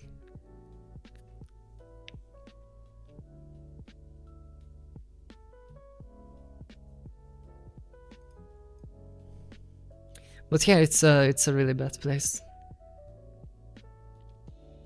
Just because of how much you lose touch with reality. Like, it's kind of normal that everyone is an anime girl with massive boobies in VRChat. So people just like completely lose the concept of personal space and they will just come up to you and start touching you. Or they will literally just start like trying to dirty talk or flirt with you out of nowhere when you don't even know them. Stuff like that, I guess. Also, there's just a lot of grooming as well. I have multiple times seen like underage kids or like girls as well just like existing in VRChat and being surrounded with like 5 or 6 dudes who are just like yes manning her. It's like holy fuck, yeah, it's like it's a rabbit hole because there's like entire e-girls that just make their money off e-dating like dudes on VRChat. And then you have like VRChat OF creators as well who are like literally doing what I do, I guess, but like within VR. And they also like do like more personal stuff like VRChat ERP sessions that you can pay for. It goes really deep, the rabbit hole. And then you have VRChat pole dancers as well, who like have full body tracking and they have a pole in their house IRL and they sync it to the pole in the game and then they do private shows for money and stuff like that. Like the sex industry in VRChat is crazy.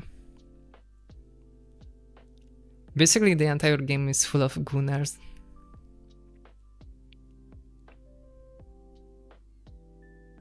So you don't like when guys just grab your boobs without permission? Yeah, I know, crazy idea.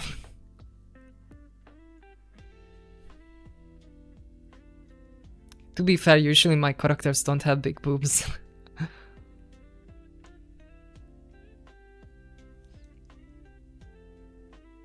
Also, there's just like some weirdos there that are like... I guess everyone is weird to a degree because they have no filter, because it's a game and they can get away with a lot. So you have a lot of role players. You have a lot of e-daters. The game is full of e-dating. I have seen like underage fanboys getting led around on a leash while having an IRL shock collar on their neck, which is synced to a remote in VRChat that their owner can press to shock them. Like shit like that. It's fucking insane. And then there's like really lonely people that can't sleep alone at night. So you have people sleeping in sleeping worlds in VRChat, where it's like a world that you can just join so you can sleep with random people. And that's like a culture where people will just go into these worlds to sleep because they can't sleep alone because they are so lonely IRL. Hi Hami, how can I do estrogen without having to hijrati because it's not in my country? I'm sorry, I don't think I can help you with that. But there's a lot of resources online. Oh, I know about those sleep words, would watch prank vids of that. Yeah, I think most of them are private now. Like, you need to know someone to get into those words. They are pretty heavily moderated.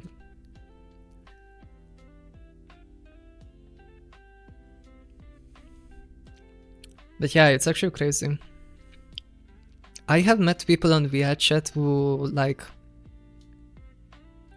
Do you like calling IRL? I mean, yeah, sure, who doesn't? Who doesn't love cuddling?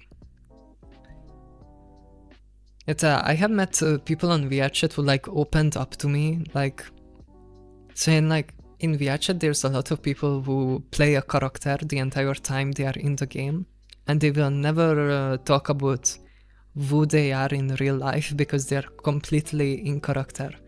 And like they totally believe that they are that person that they are all playing in VRChat.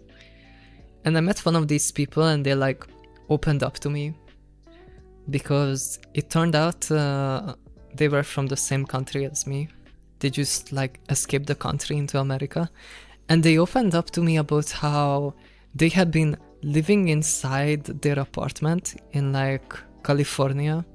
They were like a tech bro, I assume.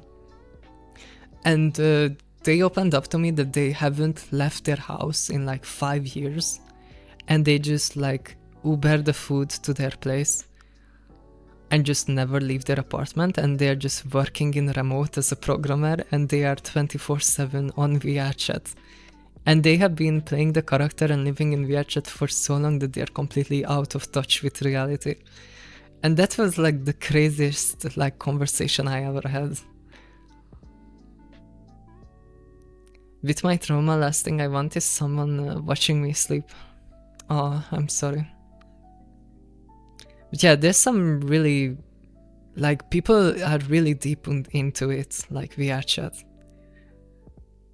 That's really depressing. It's the American dream, right? Yeah, exactly. It's like, I think there's a lot of people that question their gender, or like, I don't know if VRChat turns people trans, or trans people just get drawn to VRChat. But you end up having a lot of people that, you know, would rather be a woman, I guess. But instead of doing anything about it IRL, they would just escape into VRChat as a way to live out their fantasies. So you're gonna meet a lot of, like, basically guys that wanna be girls. So they fully live themselves into the experience of being a girl on VRChat. And then they just never do anything about it IRL. Could have been you, Hami, if you had pursued a tech job. Hell no, hell no.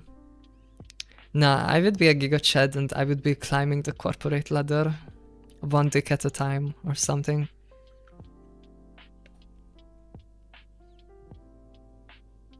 I don't need VR chat.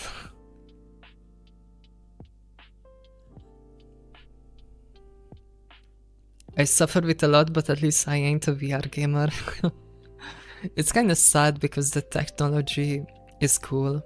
Like, I've been always really into MMOs and I was always fantasizing about having a VR MMO. I felt like that would be like the next evolution for the genre, because you could get more immersed. And then it just never happened, and instead we have VR chat now.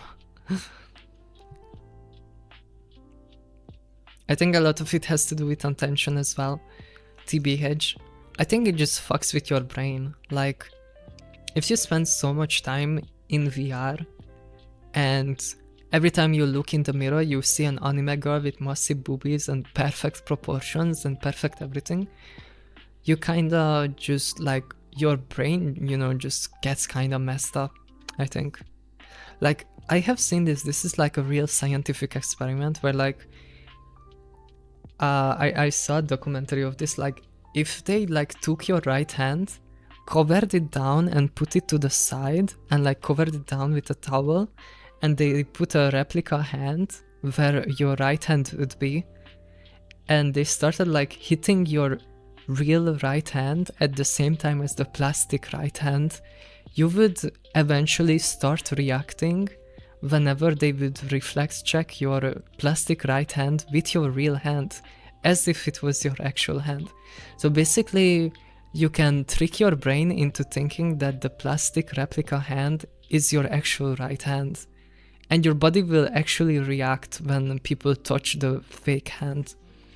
And I feel like something like that happens when you play VRChat long enough, where you're basically psyching or, like, tricking your brain into thinking that, you know, what you feel and what you experience in VR is real life.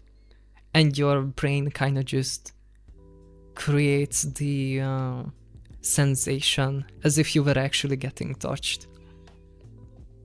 IRL. So that's like a real, like, brain fuckery that can happen. Hi Gremlin Champion, hi. Welcome.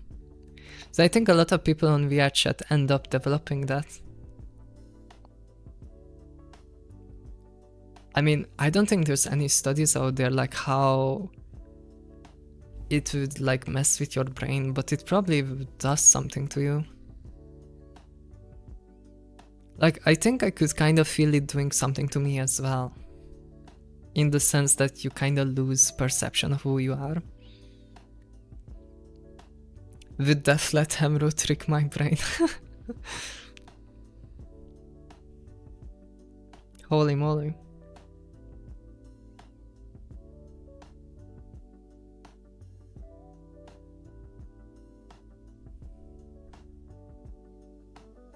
Yeah, it's exacerbated by the fact people are isolated and don't see other people IRL at all.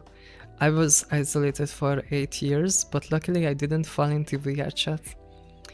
Hey, I'm sorry that happened, but I'm happy that you didn't, yeah.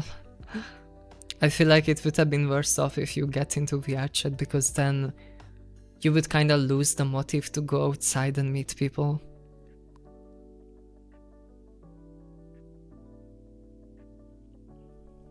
I was also very isolated. I think during COVID is when VRChat kind of blew up.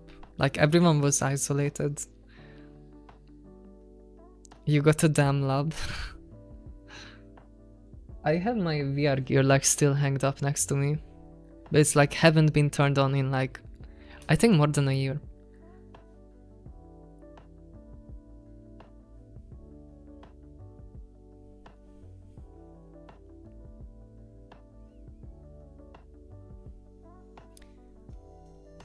I mean, I also felt like when I was playing VRChat, I kind of started my neglecting myself IRL, because you spend so much time like on making your avatar and like spending time in the game that you kind of stop caring about yourself IRL. And I met a lot of those types of like trans girls on VRChat who are usually every trans girl on VRChat has like really good voice training, because that's the only thing that you hear about them. So they would have amazing voice, but all of them would be just basically neglecting themselves IRL because they like live out their fantasy in VRChat, and that's good enough for them. Hami, you make me room jealous. Please don't tell me you got a lab too. I mean, it's not a lab, I just have like a wall where it's all hanged up. My room is like quite big, I guess, relatively big. But I think I need one more table so I can do sewing and stuff like that, because my table is covered with shit and like monitors.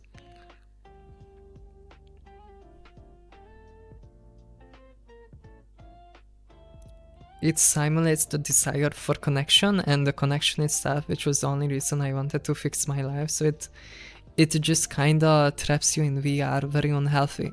Yeah, that's very real, yeah. I felt like that is what happened to most people I met on VR.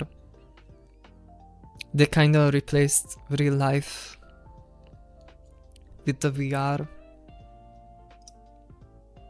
Also, it's just weird people in general. Like, you kinda just get a weird vibe from the people that spend a lot of time on VR.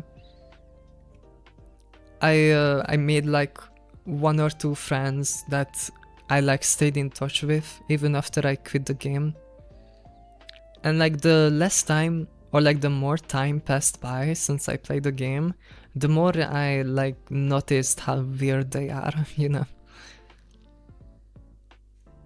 It's like being sexual is very normalized. And like, yeah, you kind of just get your brain like Gunnar fried. Like, I would get sent, you know, like borderline corn, you know, as like, you know, it's like those like slop, you know, where it's like captioned with something like me when bro pays for my burger, you know, and it's like literally cropped corn and that kind of shit.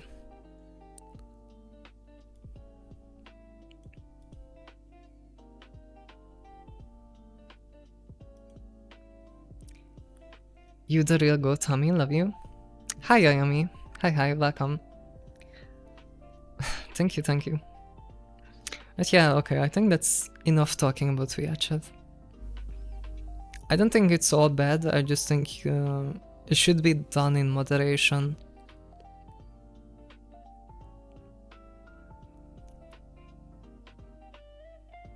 Like, I think someone that just goes on VR to like go to raves isn't that bad. It's like when you spend more than 8 hours a day on it, that's when I think it's kind of weird.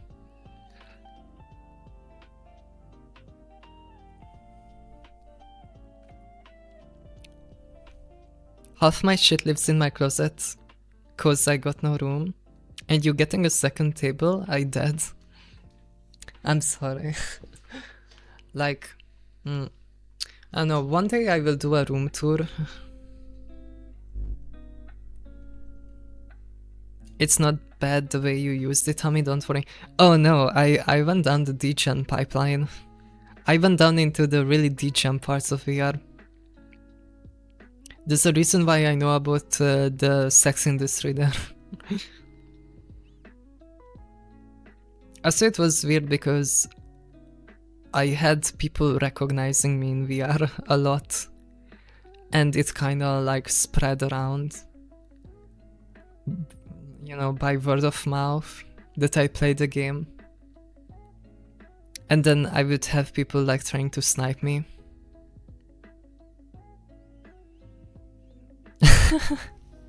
She was one of them. Look, okay, it wasn't that bad. I feel like I just kind of like speedrun it because, like, honest to God, I have about 250 hours in the game. So, like, not even that much. I think I have more hours in Unity making my characters than actually playing the game. It's just that every time I went on the game, I would like fall into the weirdest fucking shit ever. I was basically like speedrunning all the different corners of it. We'll hang it over the sun. That's nothing. Yeah. It's just that within those 250 hours, like every time I would log on, I would be constantly doing shit.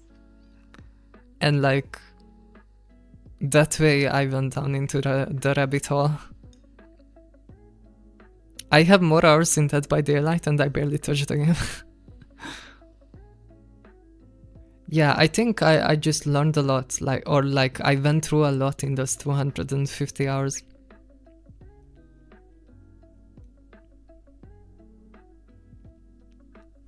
I feel like because people recognized me and I got the recognition of like, oh, you are this person from Twitter, and it like spread by word of mouth.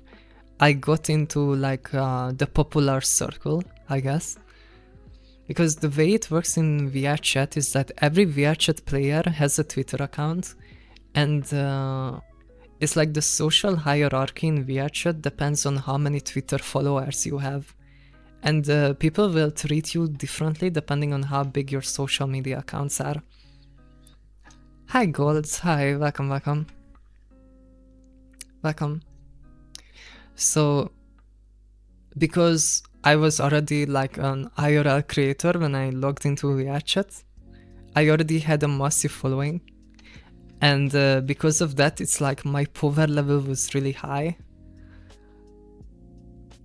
in like the social hierarchy of VRChat. So I got into like the high circles where like the big VRChat creators were hanging out, and like VRChat OF creators. Basically, I got into the circle where the people that make a living off of VRChat got into. Chat, her level is high. Yeah, my XP is not low. In fact, it's high. But yeah, so I ended up finding like the biggest D-chants that like actually live their life on VRChat. And I think if I went, if it didn't like get out like who I was IRL, I think I would have had a very different experience playing the game.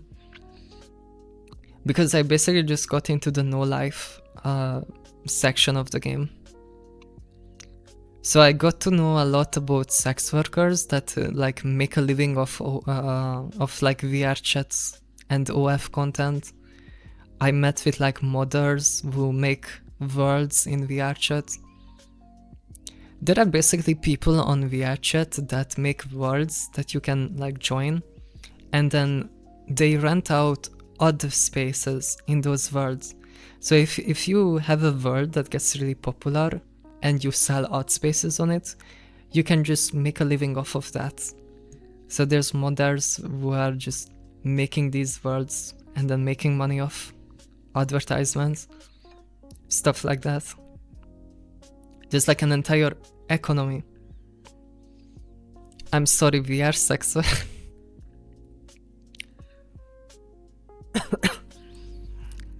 I mean, yeah. Yeah, it's very big, yeah. There's entire OF creators and like massive accounts.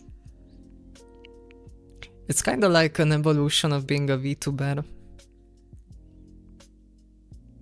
Like, there's that VTuber that does NSFW, Project Melody, I think. She used to do, or I think she still does VR, like sex work content. And she's like one of the biggest OF creators.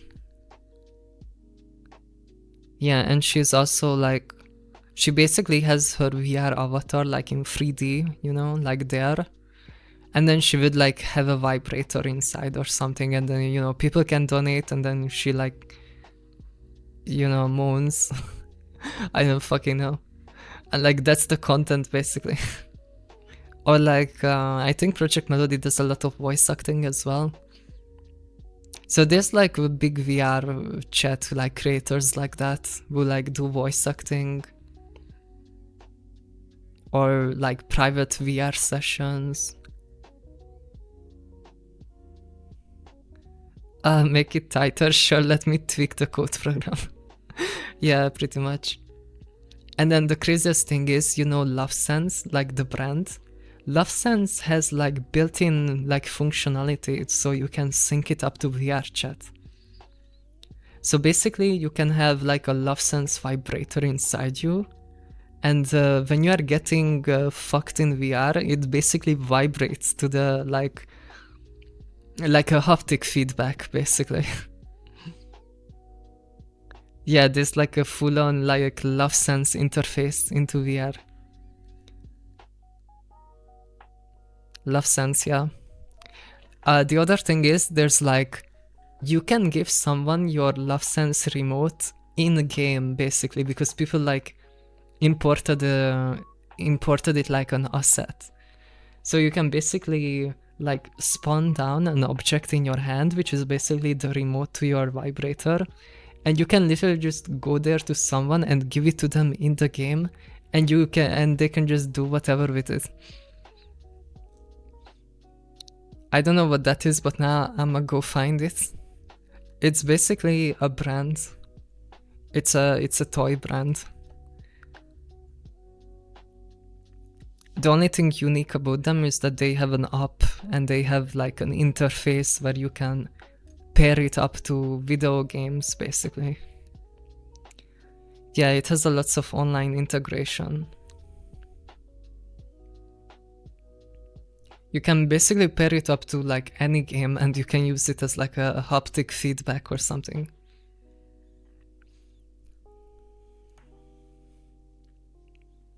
Yeah.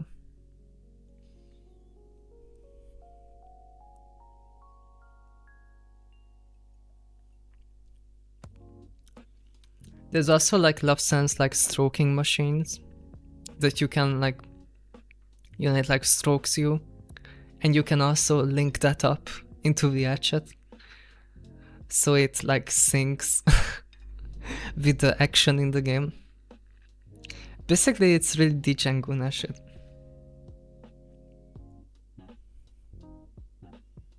I was planning to get it for a certain person I know. Wow, wow. Okay, Bender. Okay, wow.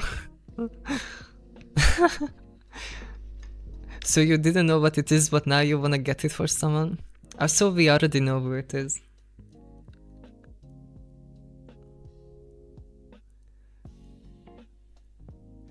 Oi, mate, can I give you a visual blowy? Hell yeah, mate.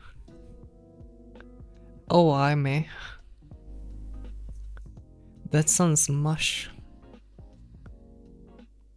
So when you're doing LoveSense on stream, I don't know, yeah, that's going on OF probably. I don't know, I feel like it would be too cringe. But maybe people are into it.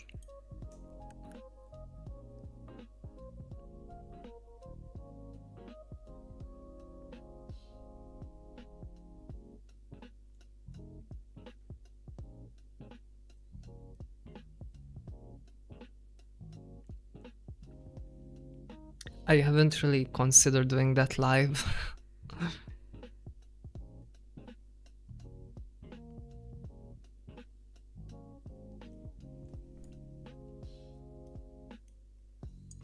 Yeah.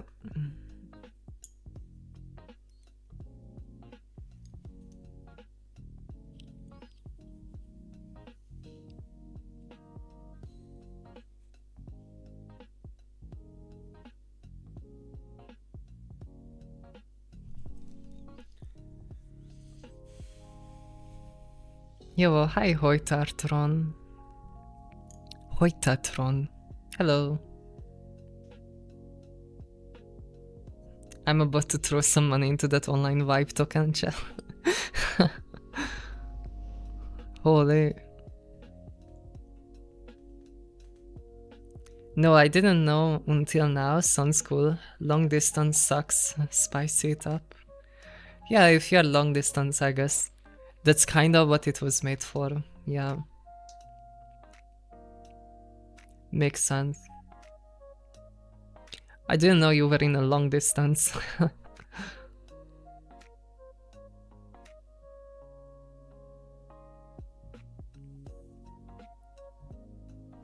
I thought with your riz you can find someone locally.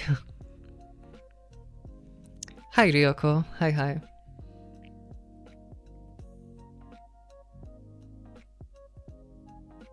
How are you this fine evening? I'm chilling. I hope you're well too. I could do that with my fiance in the US. Bro, what? You have a fiance? And you haven't thought of that?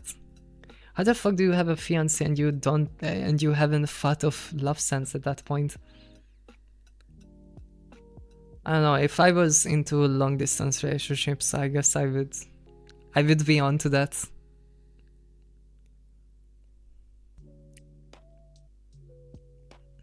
Yes, but the heart wants what it wants. Yeah, it's like you always want what you can't have. It's like the grass is always greener on the other side. I don't know.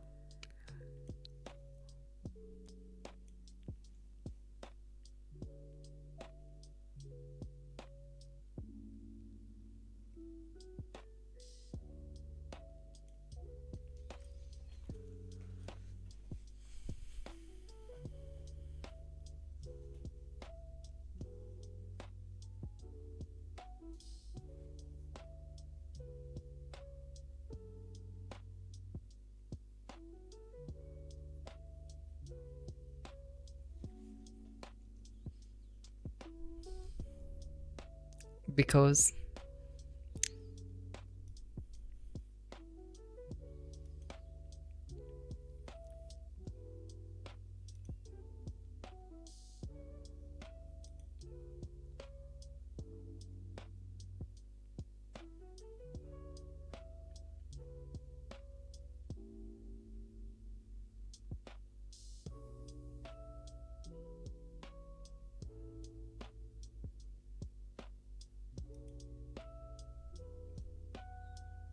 she's very sizable and I'm a virgin.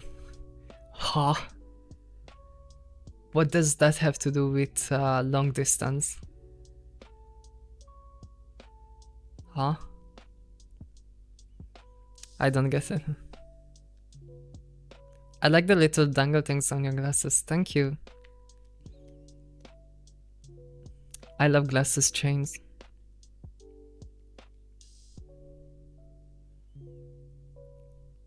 What is the topic? Oh, hi Paprik. Hi.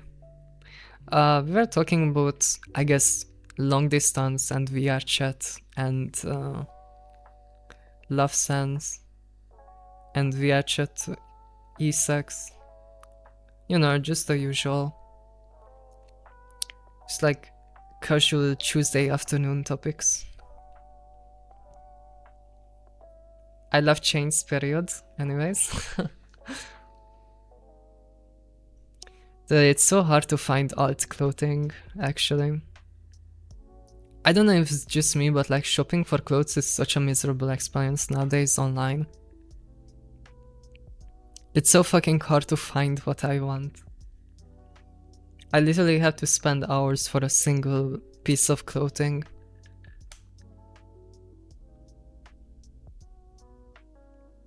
Have you seen the vid where a guy was ordering food mid e-sex? Wait, why would I have seen that? Is this like some kind of meme?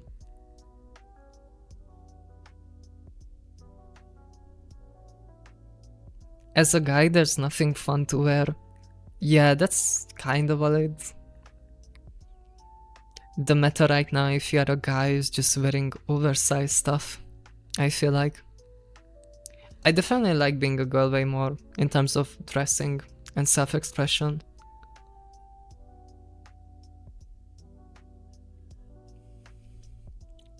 Yeah, like why is it only girls get to express themselves?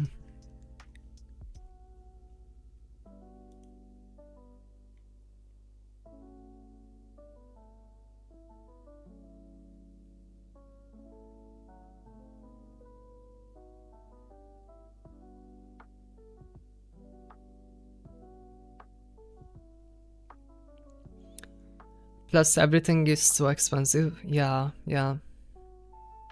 I think for me the issue is that all the recognizable brands make like really shitty tailored clothing.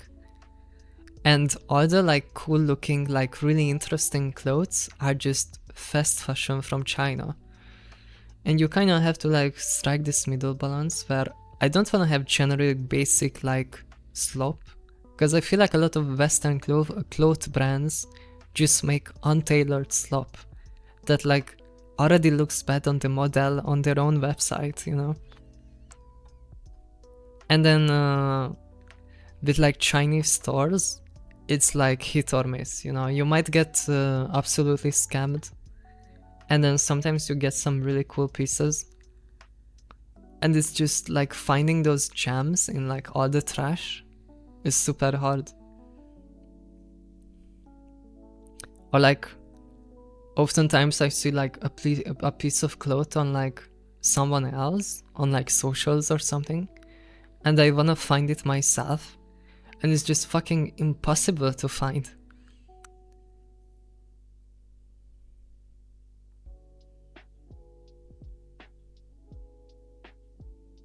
I love wearing oversized stuff, low-key.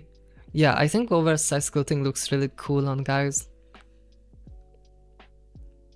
I think it's kind of based fashion. Yeah. I like buying secondhand stuff. Yeah, that's what I do. I browse Vinted. But the issue is even Vinted now is full of resellers and slop, and it's hard to find genuine clothes that is not just like, you know, really sloppy fast fashion. Yo, hi Mario. Hi, hi. Yeah, I spend a lot of time just scrolling through Vinted, and then if I see some really cool alt, like very unique piece of clothing, it's almost always from China.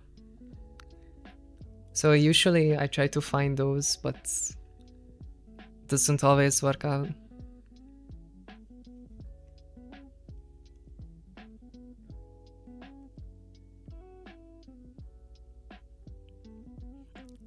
I hate people that just spam every single possible tag in descriptions. Yeah, it's impossible to filter on Vinted. I have kinda given up on that. You just kinda have to scroll through millions of clothes to find a few that you actually like. I need to work on my fashion. Ah, you got this. If you're a guy, I feel like it's super easy because like just pick an interest you have and then just like, I don't know, put on some oversized graphic t-shirt with some oversized pants and I think you already look good. My wrist carries all the loads. I need a break.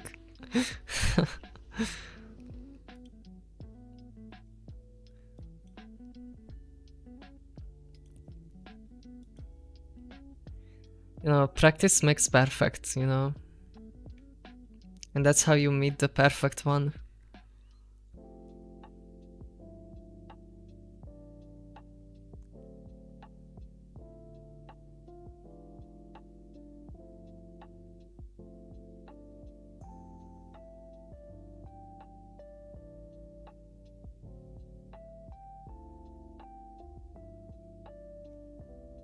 Discord? Hi, Armin. Hi, hi.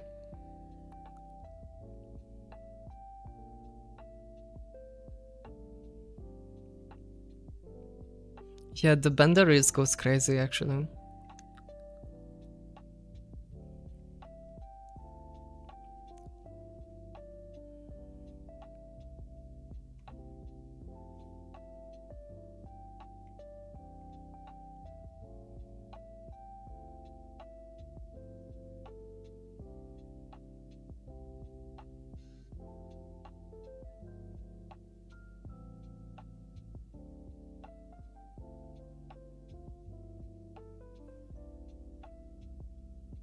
Seen what I sent you yet? Oh yeah, I think I did, yeah. It's like the Panther wisdom of the day. Or riz of the day.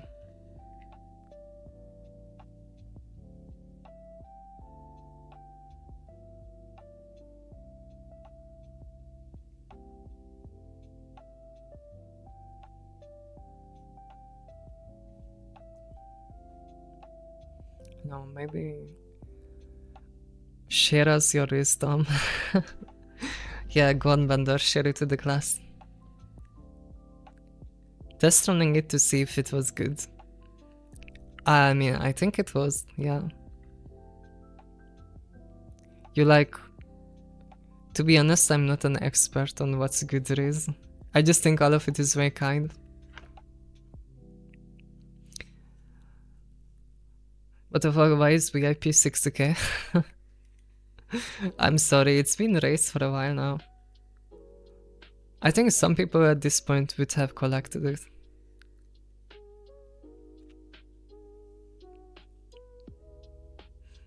It's that goddamn inflation.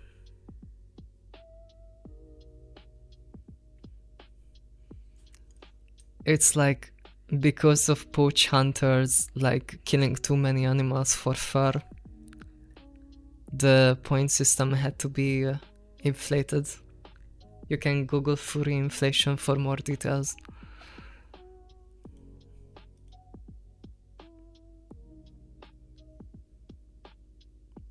My Riz is just saying some bullshit. I think I have the girl Riz where I will just look at you. Or no, I think my Riz is showing interest in your hobbies and stuff. I think that's my Riz.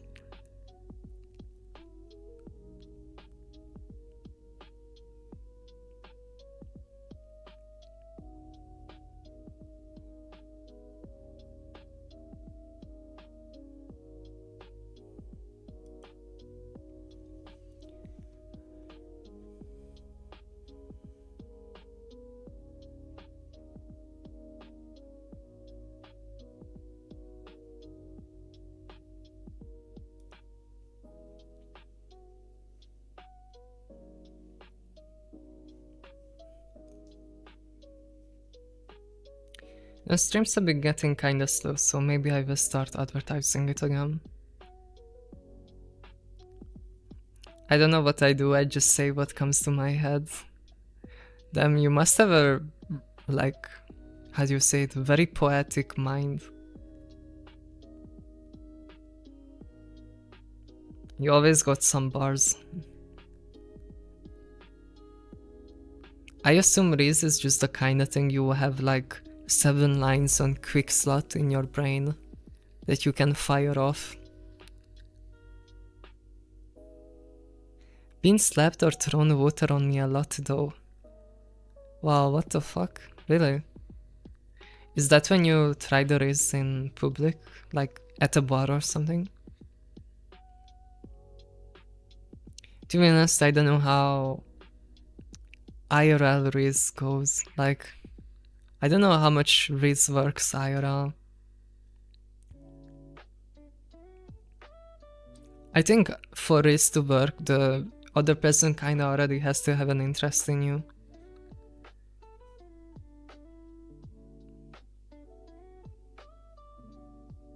But you know, I think that's experience and that's why you are so good at it now.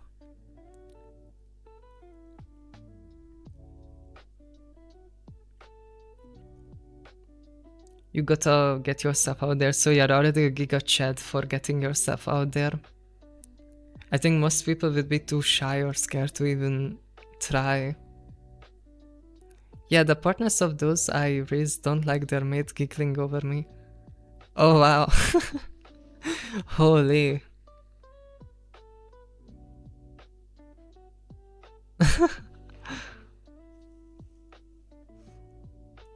What a giga chat. I can totally see that happen with you.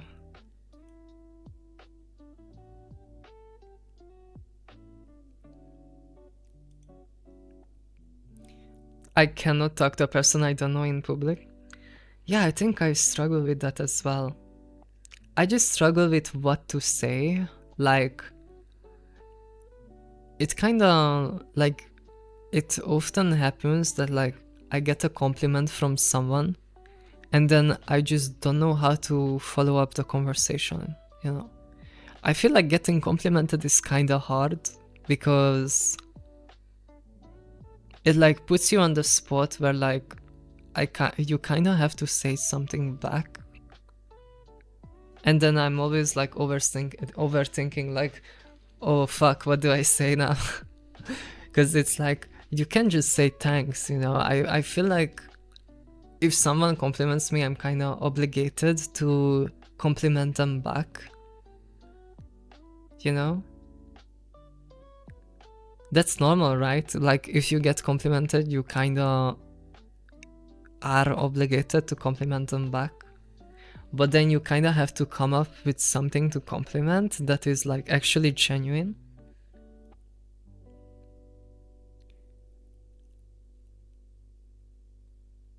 What's funny is more times than not, more speech impediment gets people to talk with me because they be like, oh, where you from? And I lie like a motherfucker.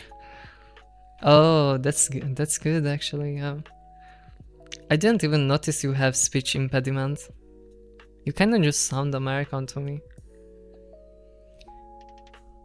I'm low-key extremely antisocial, words literally can't go out from my mouth. That's so relatable, yeah. I think over time you can get over it, especially with exposure and experience. Also just kinda accepting that you're gonna be cringe sometimes and that people don't really remember it. Like people won't remember your cringe moments as much as you will remember it, you know? I think that usually helps me.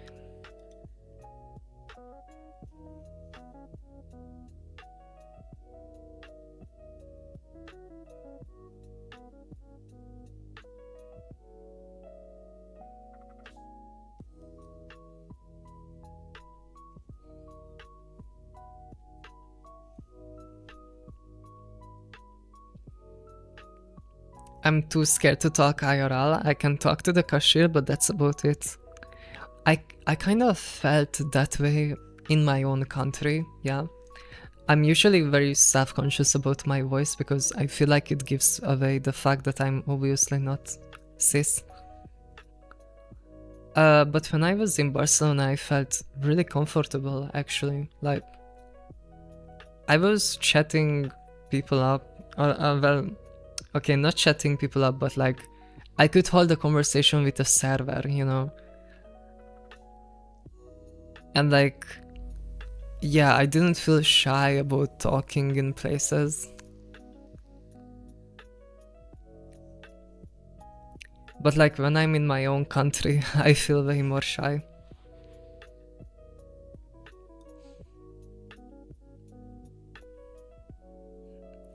I remember every single cringe moment in my life, especially when I'm trying to sleep. Yeah, but like, usually I try to think of it as the other person in that cringe scenario probably doesn't even remember. Like, they probably forgot within an hour. Like, how many cringe moments of other people do you remember, you know? No one really remembers other people's cringe moments, I think. To be honest, I have bursts of energy where I want to socialize, but I mainly like being on my own. Yeah, I think you're kinda extroverted. For sure. Your voice is so soothing though. Thank you, thank you. Yeah, I think it really helped that I got so many compliments on my voice. Especially since I started streaming. It's definitely given me more confidence. You said that you sound really different when speaking in your own language, no? Yeah, I kinda do, yeah. It might be just my imagination that I sound different, but yeah.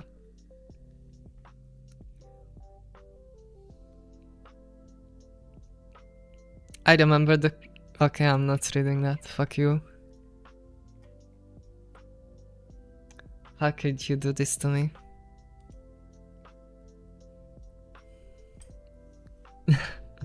Nah, I'm not forgiving you.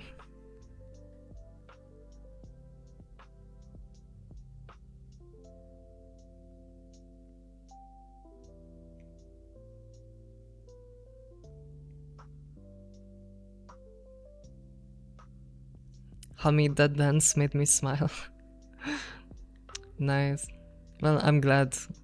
You know, at least it got people to smile. Fucking embarrassing myself. I'm gonna have to start joshing it. Aye, aye, aye.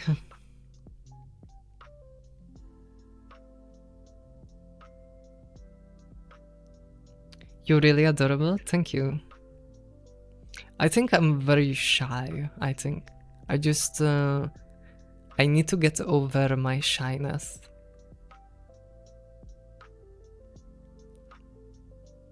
You looked real good in the cosplay too.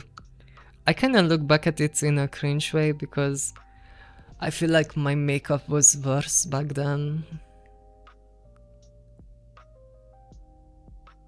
Is there a video of this red dance? No. No, there's no evidence left.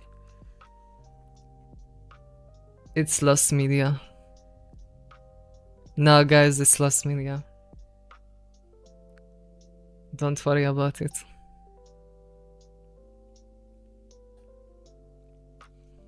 I wanna redo the cosplays. I should probably do that.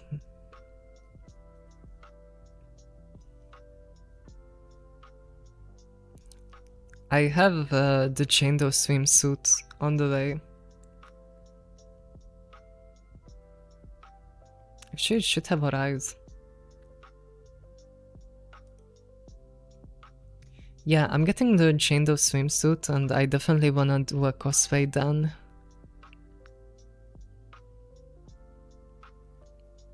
Cosplay the Silent from Slay the Spire, Loki. Yeah, she's kinda bad. For real. I mean, I remade the wig for my tattoo cosplay, so I wanted to do a tattoo cosplay, like a goth tattoo.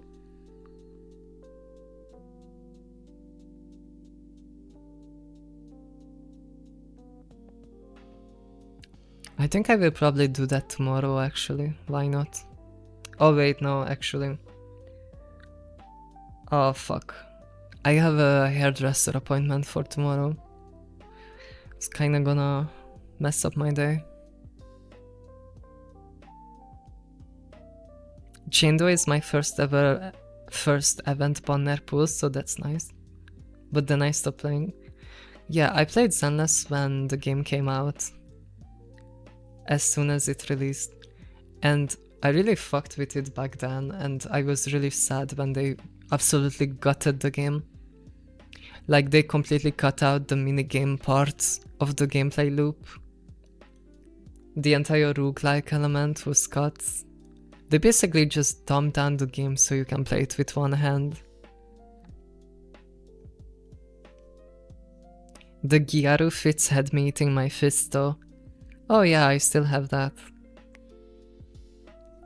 I should do that more, yeah.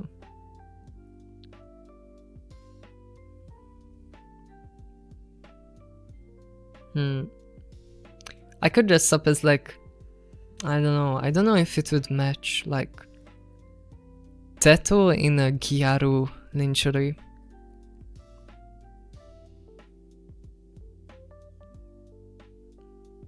Maybe it would go hard.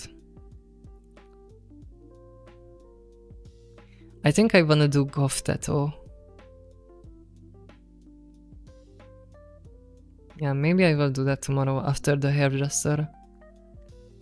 Cause like I already had the wig done like ages ago. And I just kinda didn't feel like putting on the wig because it's annoying.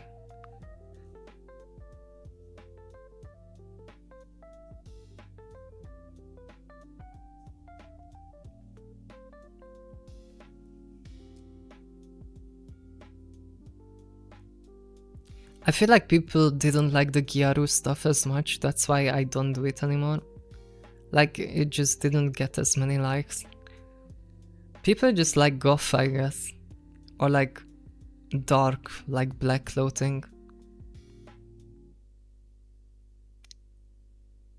For some reason.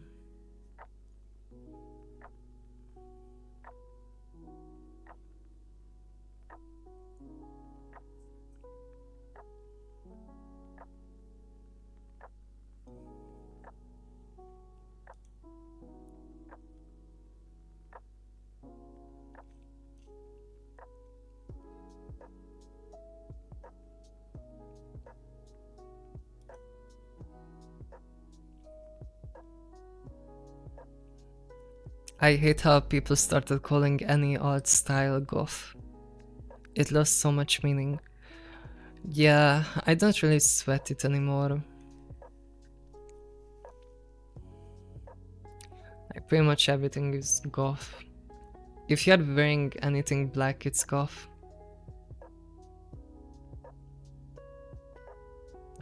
Like, your fashion is inspiring. Oh, thank you. How that Gyaru fit was cute as fuck. I know, maybe I will give it another try.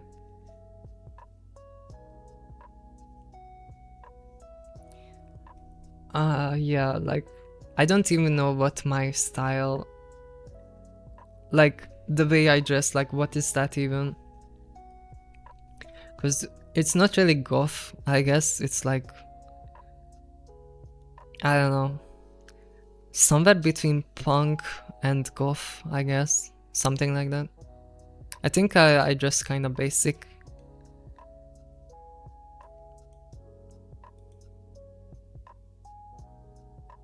I like goth, but black everything is getting tiring for me. Yeah, for real. Oh, my sub ended. uh,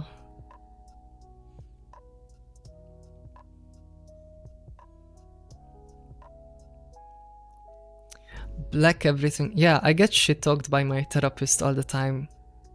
Because I always wear black. Yeah, she always tells me like, bro, you wear like such weird clothes. And I'm like, what? She like always shit talks me for not wearing colors.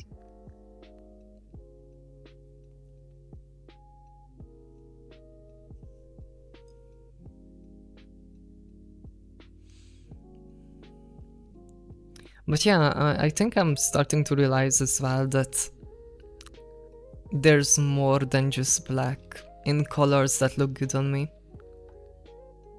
I have also really fallen into the, I guess, trap of just wearing all black because it's just easy to pair, I guess. Yeah, it works with everything, yeah.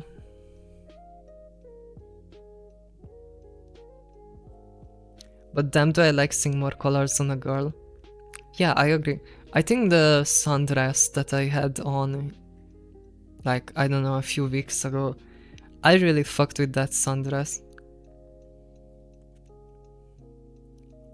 I think that was the awakening for me when I put on that dress.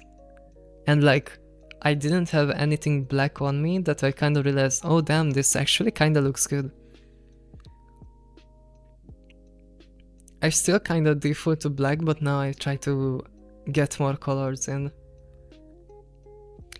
I was so sad because I took that sundress with me for the holiday to Barcelona as well.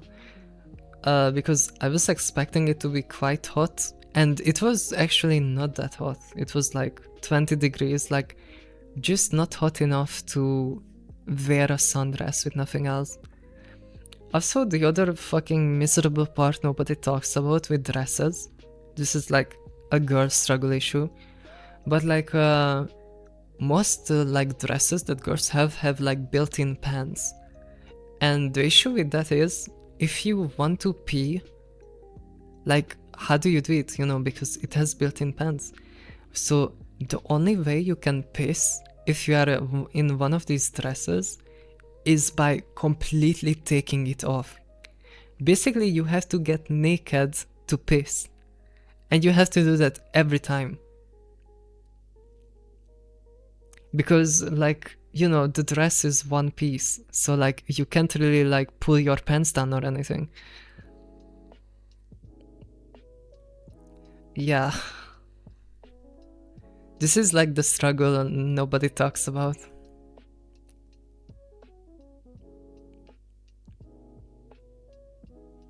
I was in that situation once. Wasn't fun. Yeah, it's so miserable. And it's like, where do you put the dress, you know? Because I don't want to put it on the floor of the toilet. So like, you kind of have to like pull the dress down to your knees, but you kind of have to hold it so it doesn't like fall on the ground. Yeah, it's fucking miserable.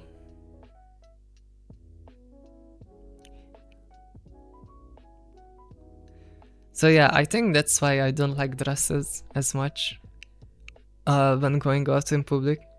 I mean, technically I have an advantage because if I really wanted to, because I have a PP, I can kind of just do it without taking the dress off in some cases.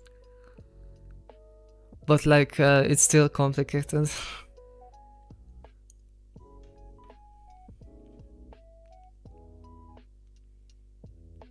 How did you reach 100k followers on Twitter? I don't know, I've been just posting pictures. I don't know if I'm famous. I kinda just stream for fun, I guess. I just do it as a...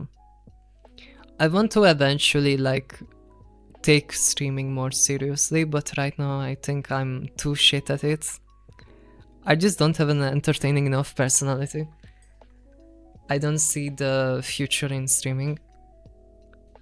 But I feel like with time, if I just get comfortable enough, I will take it more seriously.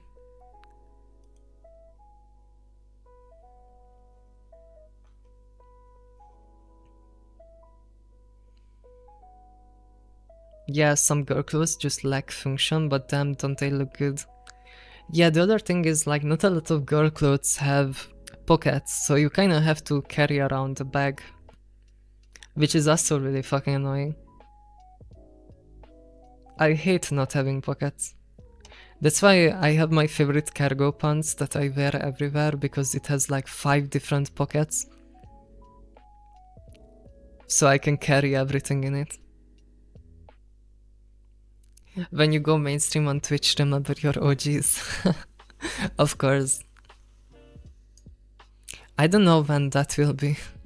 I feel like I'm way too ass right now. I think I kinda need to figure out my niche. Like, I guess just chatting is something that people usually enjoy. I think I need to find my niche of like, you know, like what kind of content I wanna be doing.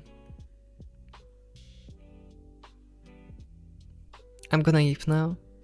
Good night, Katya. Good night. What you do for a living? I have an OF.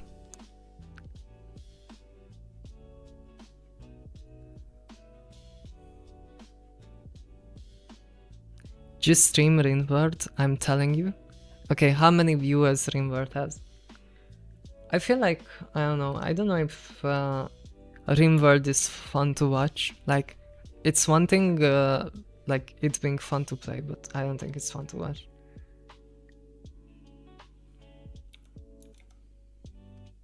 I don't know if gaming is even the play.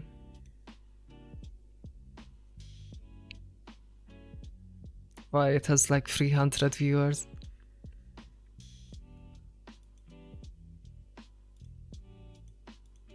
Yeah, I don't know. I think just within like just chatting, I feel like I need to kind of find my niche.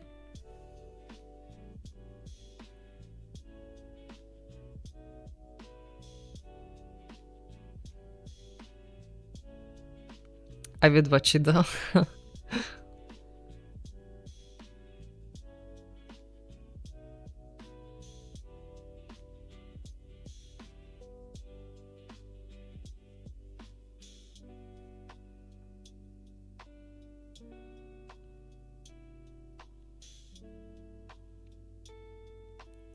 Hello, Pinchilla.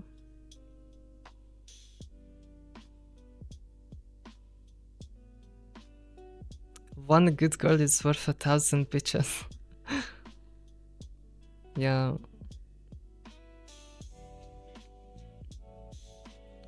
I think I would just...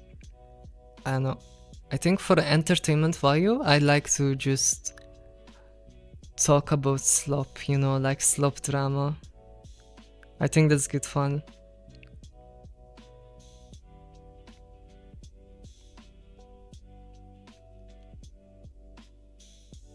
The issue is when there's no drama to talk about.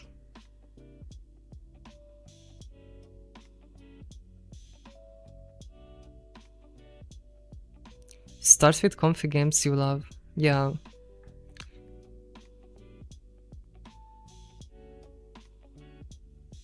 I don't know, I think I have to figure it out for myself. There's plenty nowadays. Yeah, there's always something to talk about. Like, I could be just a slop streamer, you know, that just talks about internet drama. Try to join popular people that play Among Us. And then get a VTuber harem. It's already been done. But yeah, I should, yeah. Maybe my XP bar is too high for that.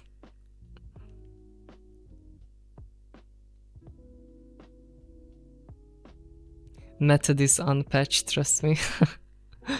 True, true. I should, I don't know, get on VR chat and start pole dancing in VR. Something like that. That would be a crazy plot twist. Why not?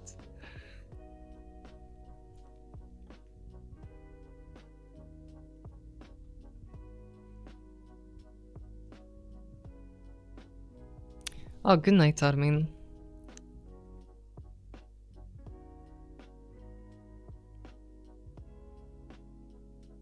I don't know if I wanna be playing games. Like, it's it's fun for me, I guess, but I feel like it doesn't really engage chat as much.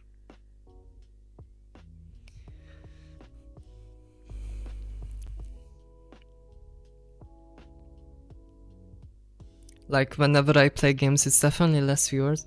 I think part of that is also just because sometimes I just forget to talk if I'm playing a game. Because I'm just not used to having to talk at the same time. Maybe some chill game that, you know, you can AFK. Or not have to take that serious. But yeah, I think slop streaming is also like fun, for me at least.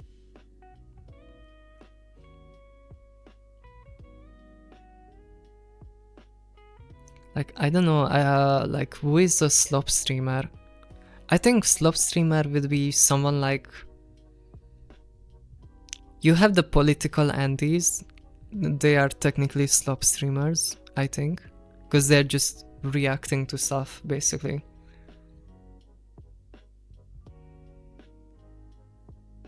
Yeah, silent game streams tend to lose me unless the game itself is very engaging story-wise. Yeah, real. I usually try to talk, but yeah, sometimes I do go silent. I think like I did a pretty good job playing Resident Evil in terms of talking.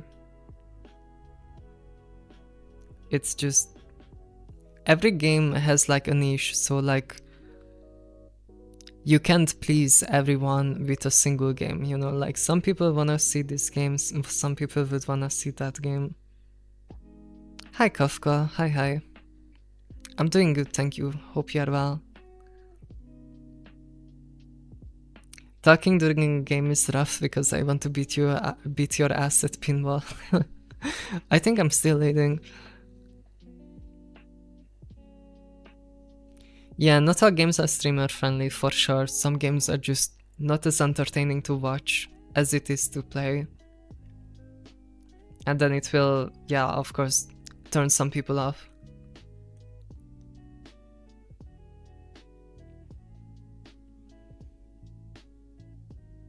So, yeah, I was thinking I could be like a drama on Andy. That was on my mind. Like, you have Hassan, you have Asmongold. I think the closest to like a trans React Andy would be Livagar, I think. She's like kind of a drama streamer or like political streamer. I don't even know if she streams anymore. I haven't seen her in a while.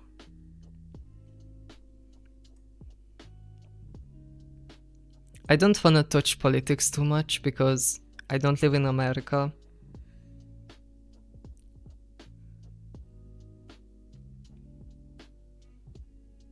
I don't really, you know, wanna talk about a country that I don't live in. Do that, Tommy, and Fox News will be saying dumb shit that owes their ass. Nah, I definitely don't want to touch American politics. I feel like it's gotten really bad. Like, I was kind of entertained by it when, you know, the elections happened because it was new and we didn't really know what to expect with Trump. But like now it's gotten to the point where it's like I'm kind of got desensitized to the point where I don't care anymore. It's like, yeah, Orange Man, you know, starts the fucking 200th fucking war. Or like, yeah, Orange Man is insider trading. Or like, yeah, Orange Man is gerrymandering again. Or it's like, yeah, sometimes you hear about the Democrats and they are literally just doing nothing. Like, American politics are kind of just boring.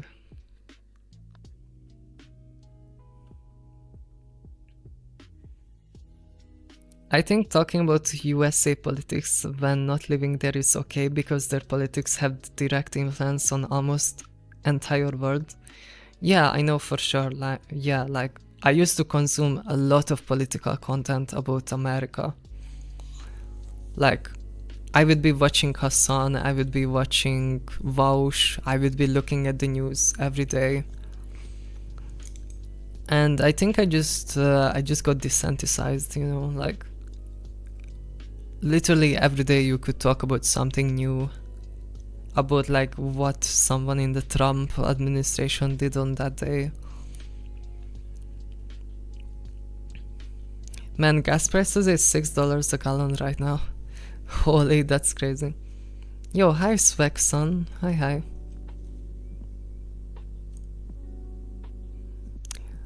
Good night, Riley. Good night. Sleep well.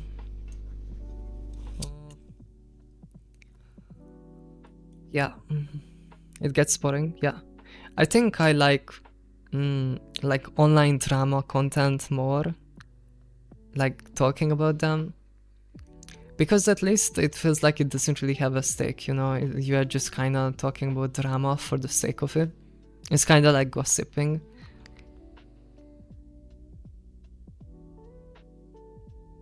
Most insane Twitch name? Like your name?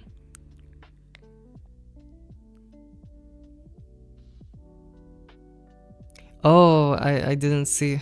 Insane name.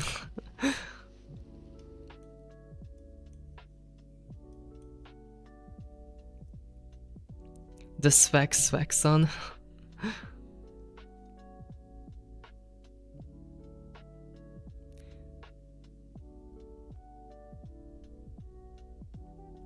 Yeah, I don't know.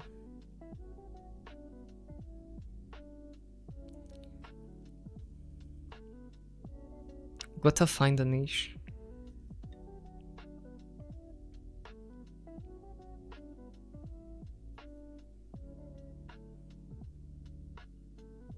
But right now I just stream for the fun of it, I guess. So I guess I should do whatever I feel like.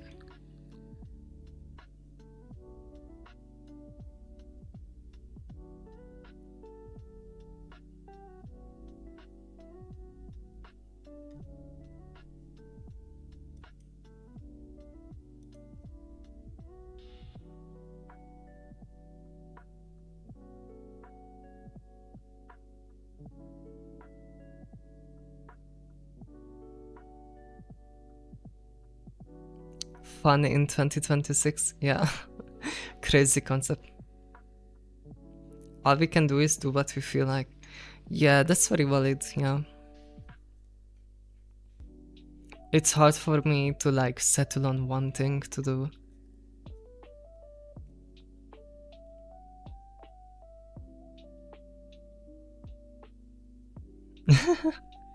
Trying to sell Rimworld. But these streams are nice. I would want to see your channel grow here. Thank you. Hi. I don't know how to say that name. Welcome.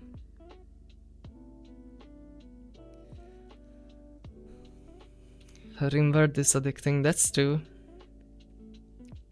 It makes time go by so fast, it's actually scary. It's like crack in video game form.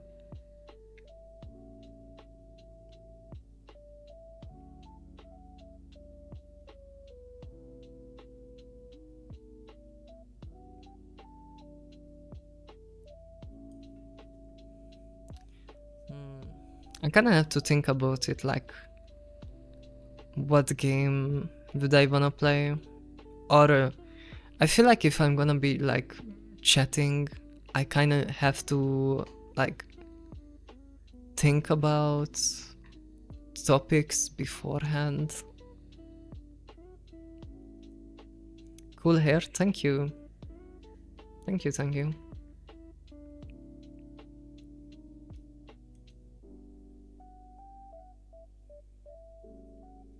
I mean, some days I feel like there's a lot to talk about, and then some days I feel like there's not much going on.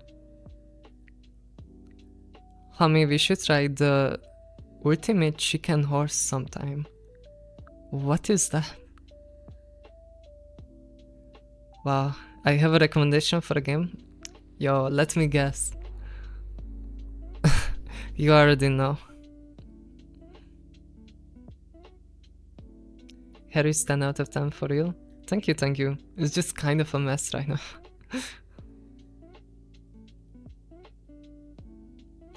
Actually going to a hairdresser tomorrow. I don't even know if I need the hairdresser. I'm feeling pretty chill with how it is now.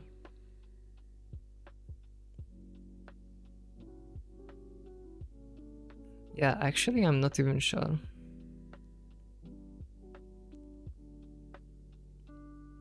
You have never heard of Ultimate Chicken Horse, no way. It's a co-op game that pins friends against friends.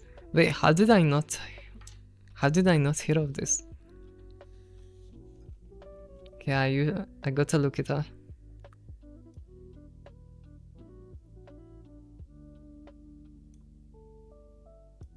Ultimate Chicken Horse.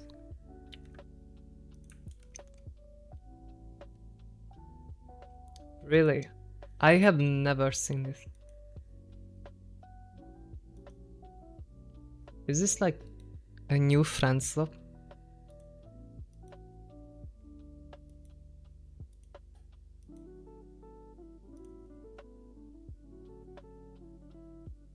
No, it's actually quite old. Wow, never seen this before. It's all gen friend swap. You should play Deadlock to Deadlock all over. Hi Vin, hi. Yeah, Deadlock is popping off nowadays. It's like, yeah, if you're a streamer, it's like a choice. Or if you're I guess, trying to get into streaming, you can either like main a competitive game like League of Legends or Deadlock, or you can be a variety streamer and just play like bullshit like streamers love games. Or you can just be a just chatting Andy and just watch YouTube videos and react to drama. I feel like that's like the three like main classes if like streaming was an RPG.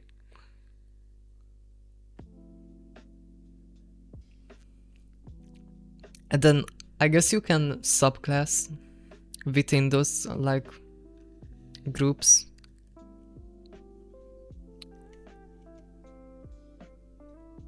I feel that. I think I mentioned it in the group chat. Oh, really? I must have missed it, because I don't remember seeing that ever.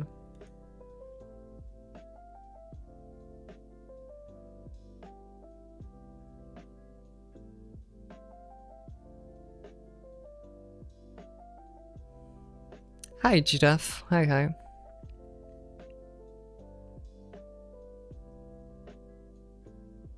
I feel like I would like the red bread if I was a streamer. I have never heard of that name. Let me look it up.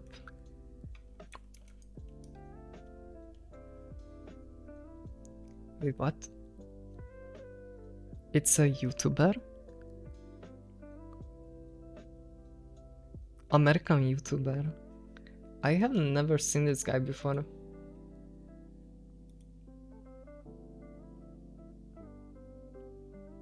He's kinda...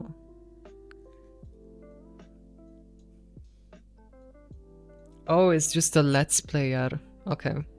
I don't really watch Let's Play YouTubers anymore. Or like, yeah, streamer, I guess. So he's basically just a guy playing games.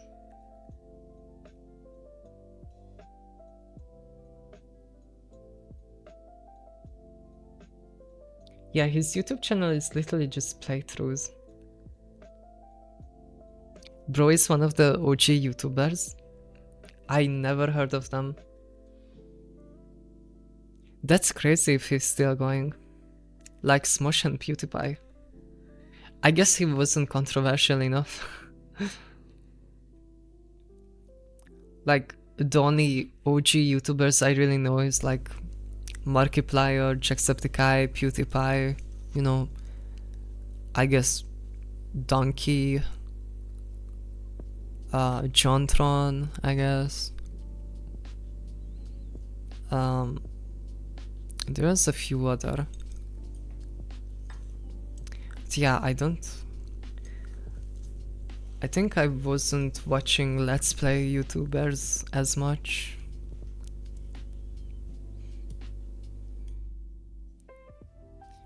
It's kinda crazy they are still going. And they're literally just uploading 3-hour-long videos.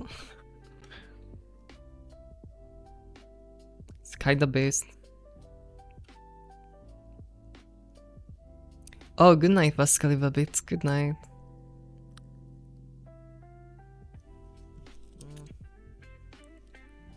I'm sorry I didn't see. Discord link in bio is dead, by the way. Wait, really? It's dead? What? I thought I updated it.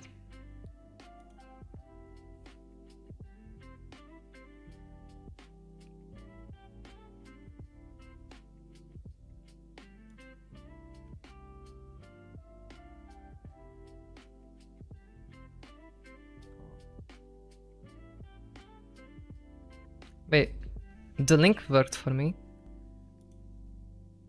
Which link is that?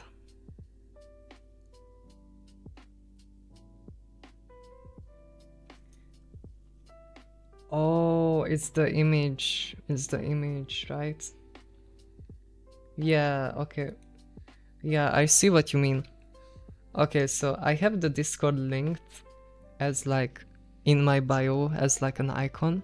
But I also have it as an image, and the image I haven't changed. Okay. I'm gonna do that now real quick.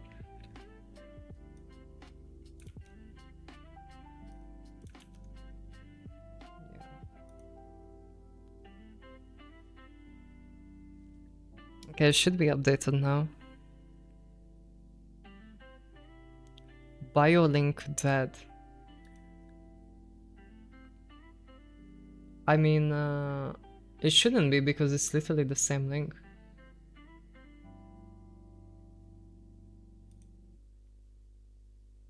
Like,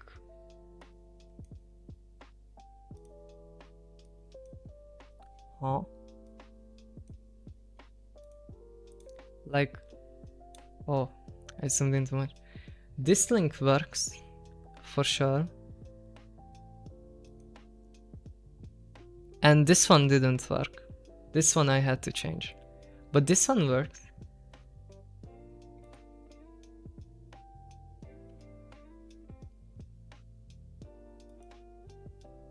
Yeah.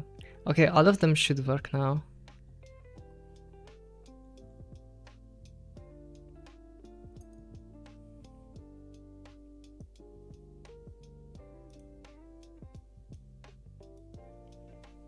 Yeah, thanks for letting me know.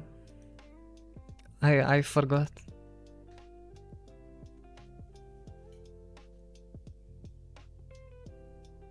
All of them should be the same now. Sorry about that.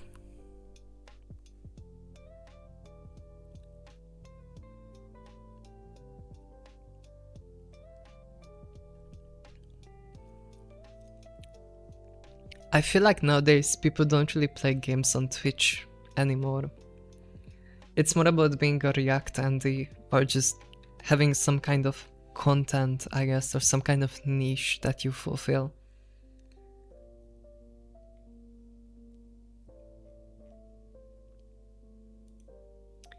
Maybe like...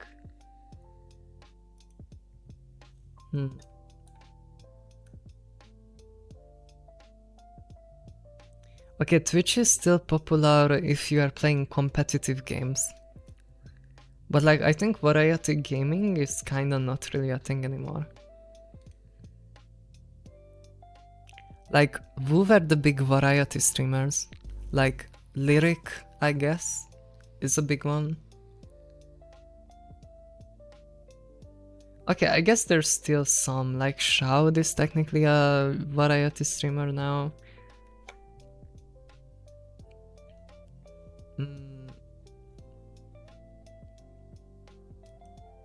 Wow, Choket is streaming. Yeah, okay, variety is still a thing. I still watch gamer streamers.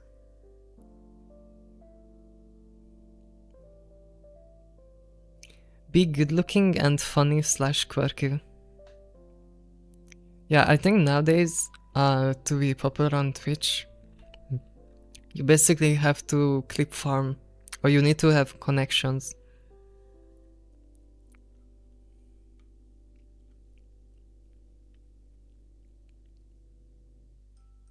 Okay, you know what? I think streaming is still kinda popular, for sure. Like variety streaming. Maybe not as much looking at the numbers, but like, still kinda popular.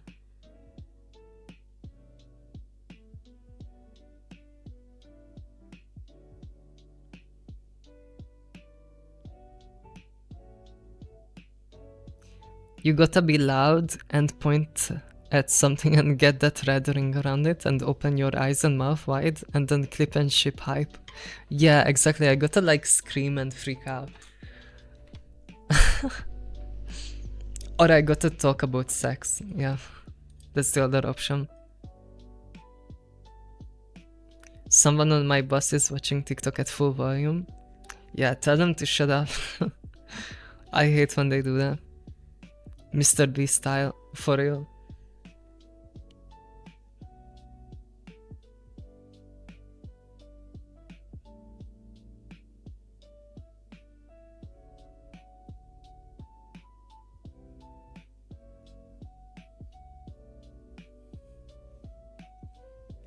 Boobs. Yeah, yeah, got to be a booby streamer. If only I had. If only I had big boobs. Life would be so easy.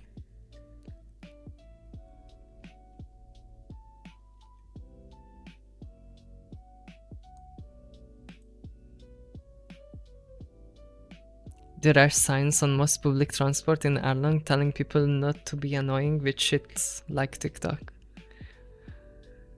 Yeah, if only they could read.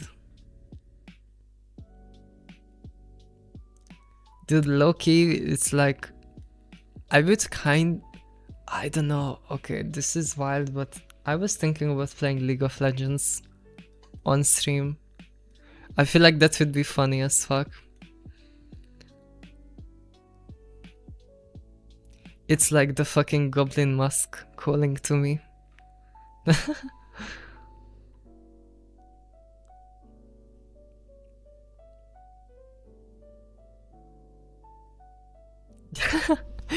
I heard messaging boobs can help them grow. I can give a hand. I'm a certified messenger. Holy. Goodbye, homies. Mental health. Hello, cortisol. I feel like it would be funny. It would be just me raging at people.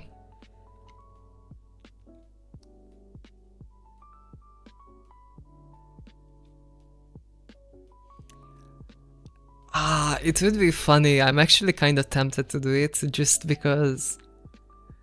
Oh my god, it would be so funny. I haven't played League of Legends in like... I think 4 or 5 years now. Just in like Saikuno, true story. I probably will, 100%.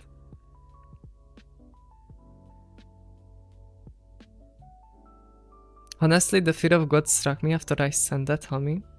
What do you mean?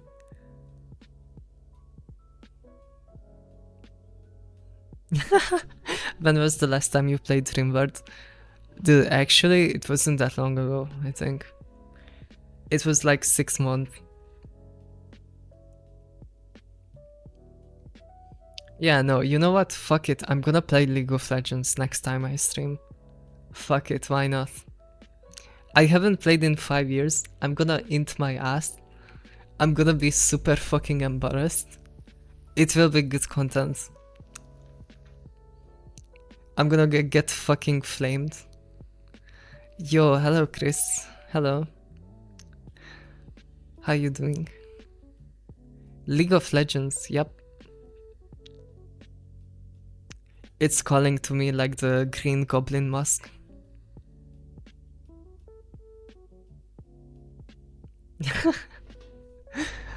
I will do it for like one stream just because I think it would be funny. Inting my ass.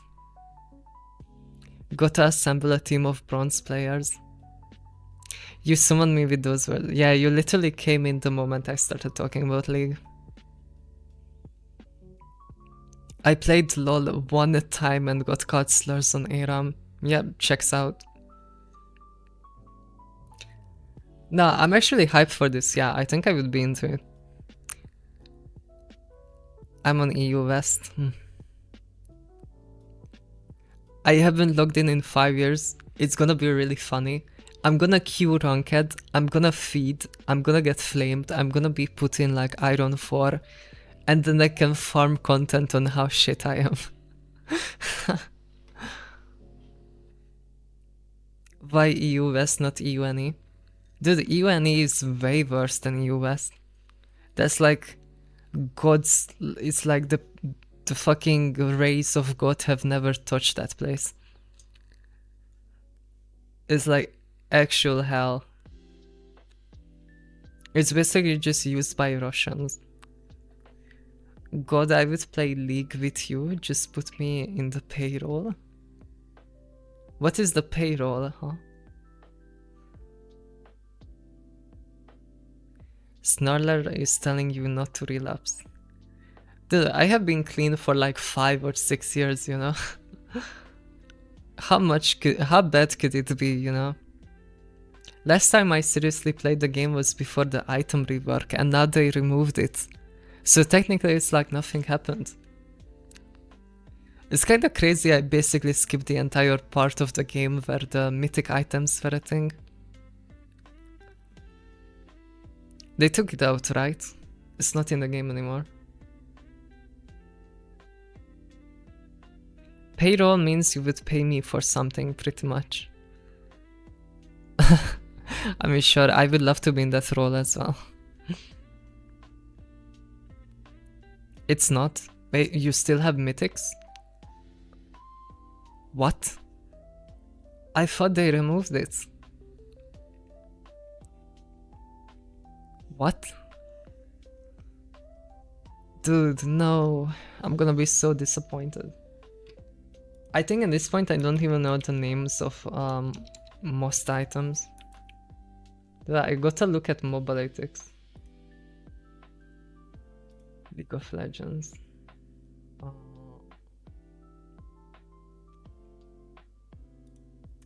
What the fuck are these champions?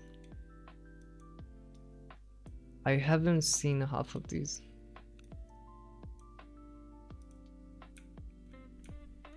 Okay, where's the... There used to be like a tier list system on Mobalytics. Where's the... Oh, there's the tier list. Okay. Okay, let's look at low elo. That's where I belong. Okay. Okay, so top lane, Irelia is still S tier. Okay, nothing changed. Ornn, Kayle, Irelia, Sett, Darius, Garen. Okay, this is literally the same. I recognize most of these items. PD, Stridebreaker. Okay, so they still have mythics. Goddamn, you're gonna hop on and meet chumps like motherfucking Zahin. Yeah, I don't even know who that guy is. I think the last champion I have seen was Ambessa. But like the last time I played, like for real played, I think it was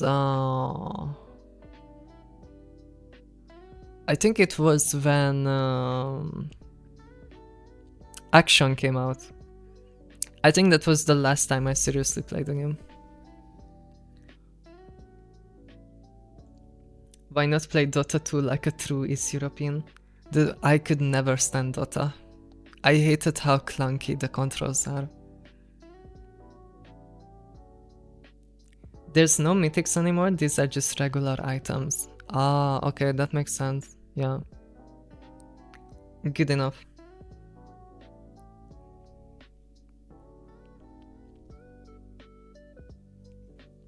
I did not expect this accent, for real. Hi, straight.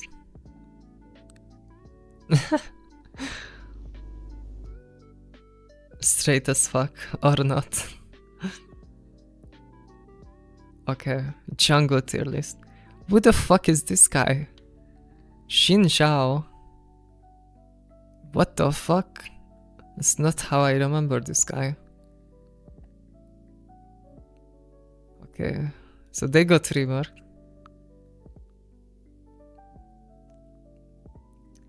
Bing chilling. Oh, Briar is still here. Did anyone remember the Swarm game mode that League had like 2 years ago? That was so fun actually. He got just visually reworked. Ah, okay. Not too bad then. Naafiri, Charvan, Nocturne, Viego, Briar, Mastery. Okay, I mean, I recognize most of these. Victor. Oh yeah, he got visual updates.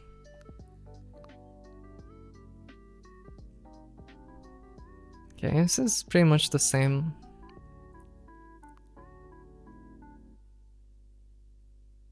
Wait, you played the Swarm mode but not League itself?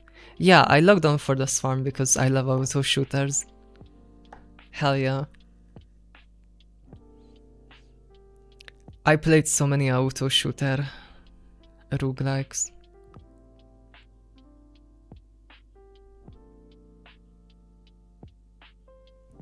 Kinda base TBH.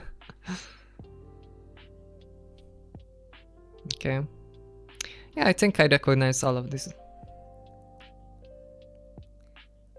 How bad could I be? I haven't played the game, yeah, like 4 or 5 years. I think my skill level right now would be around bronze 1, if I had to guess. Probably like bronze 1.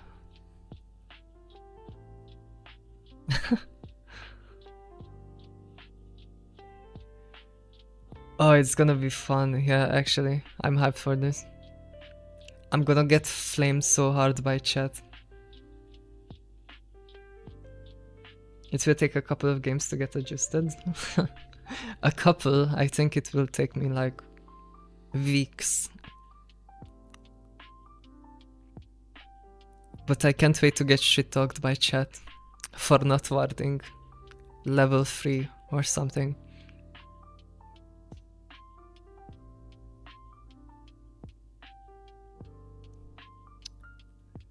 Yeah, it's gonna be fun. Okay, let's look at my favorite champions. Like, how is Fiora doing? Okay. Same as ever, I guess. Let's look at gold. Yeah. Dude, this fucking build hasn't changed. It's been the exact same for like 6 years now.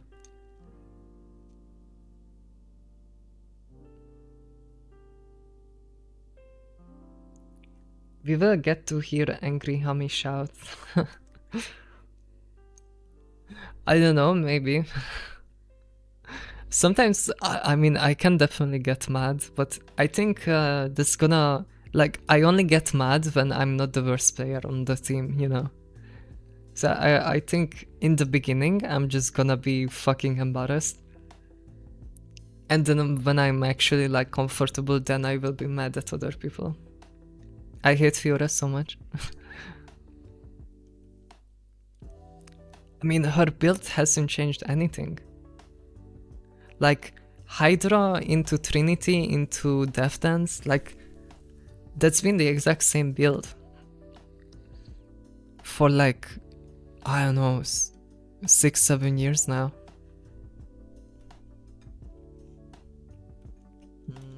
How about Vayne? How is Vayne doing?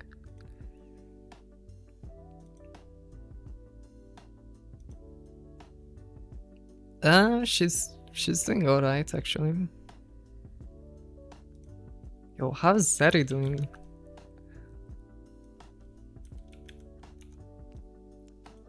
Oh, yeah. Yeah, I think she's cooked.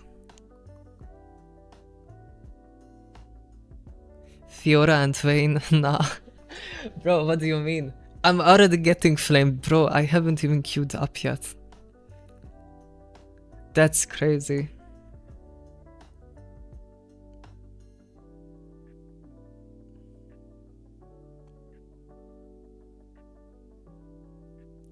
Honestly, with your accent, it would feel like getting yelled at by an officer in the trenches on the east side of World War I.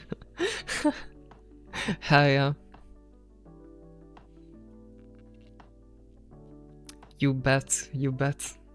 Oh, Don't Leak has like voice chat now, so I can scream at my team. I don't think I like you anymore. Bro. I haven't even logged in yet. I'm so sad Zeri just got fucking cocked. Okay, how is Kalista doing? I used to be a Kalista main. Ah, she's kinda ass. As always. Dude, yeah, that's so ass. Kalista is just fucked. Okay, how is Action doing? I used to take Action top.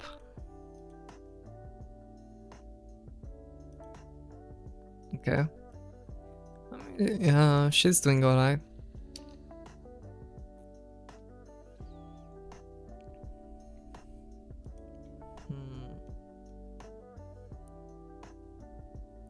Who else do I play?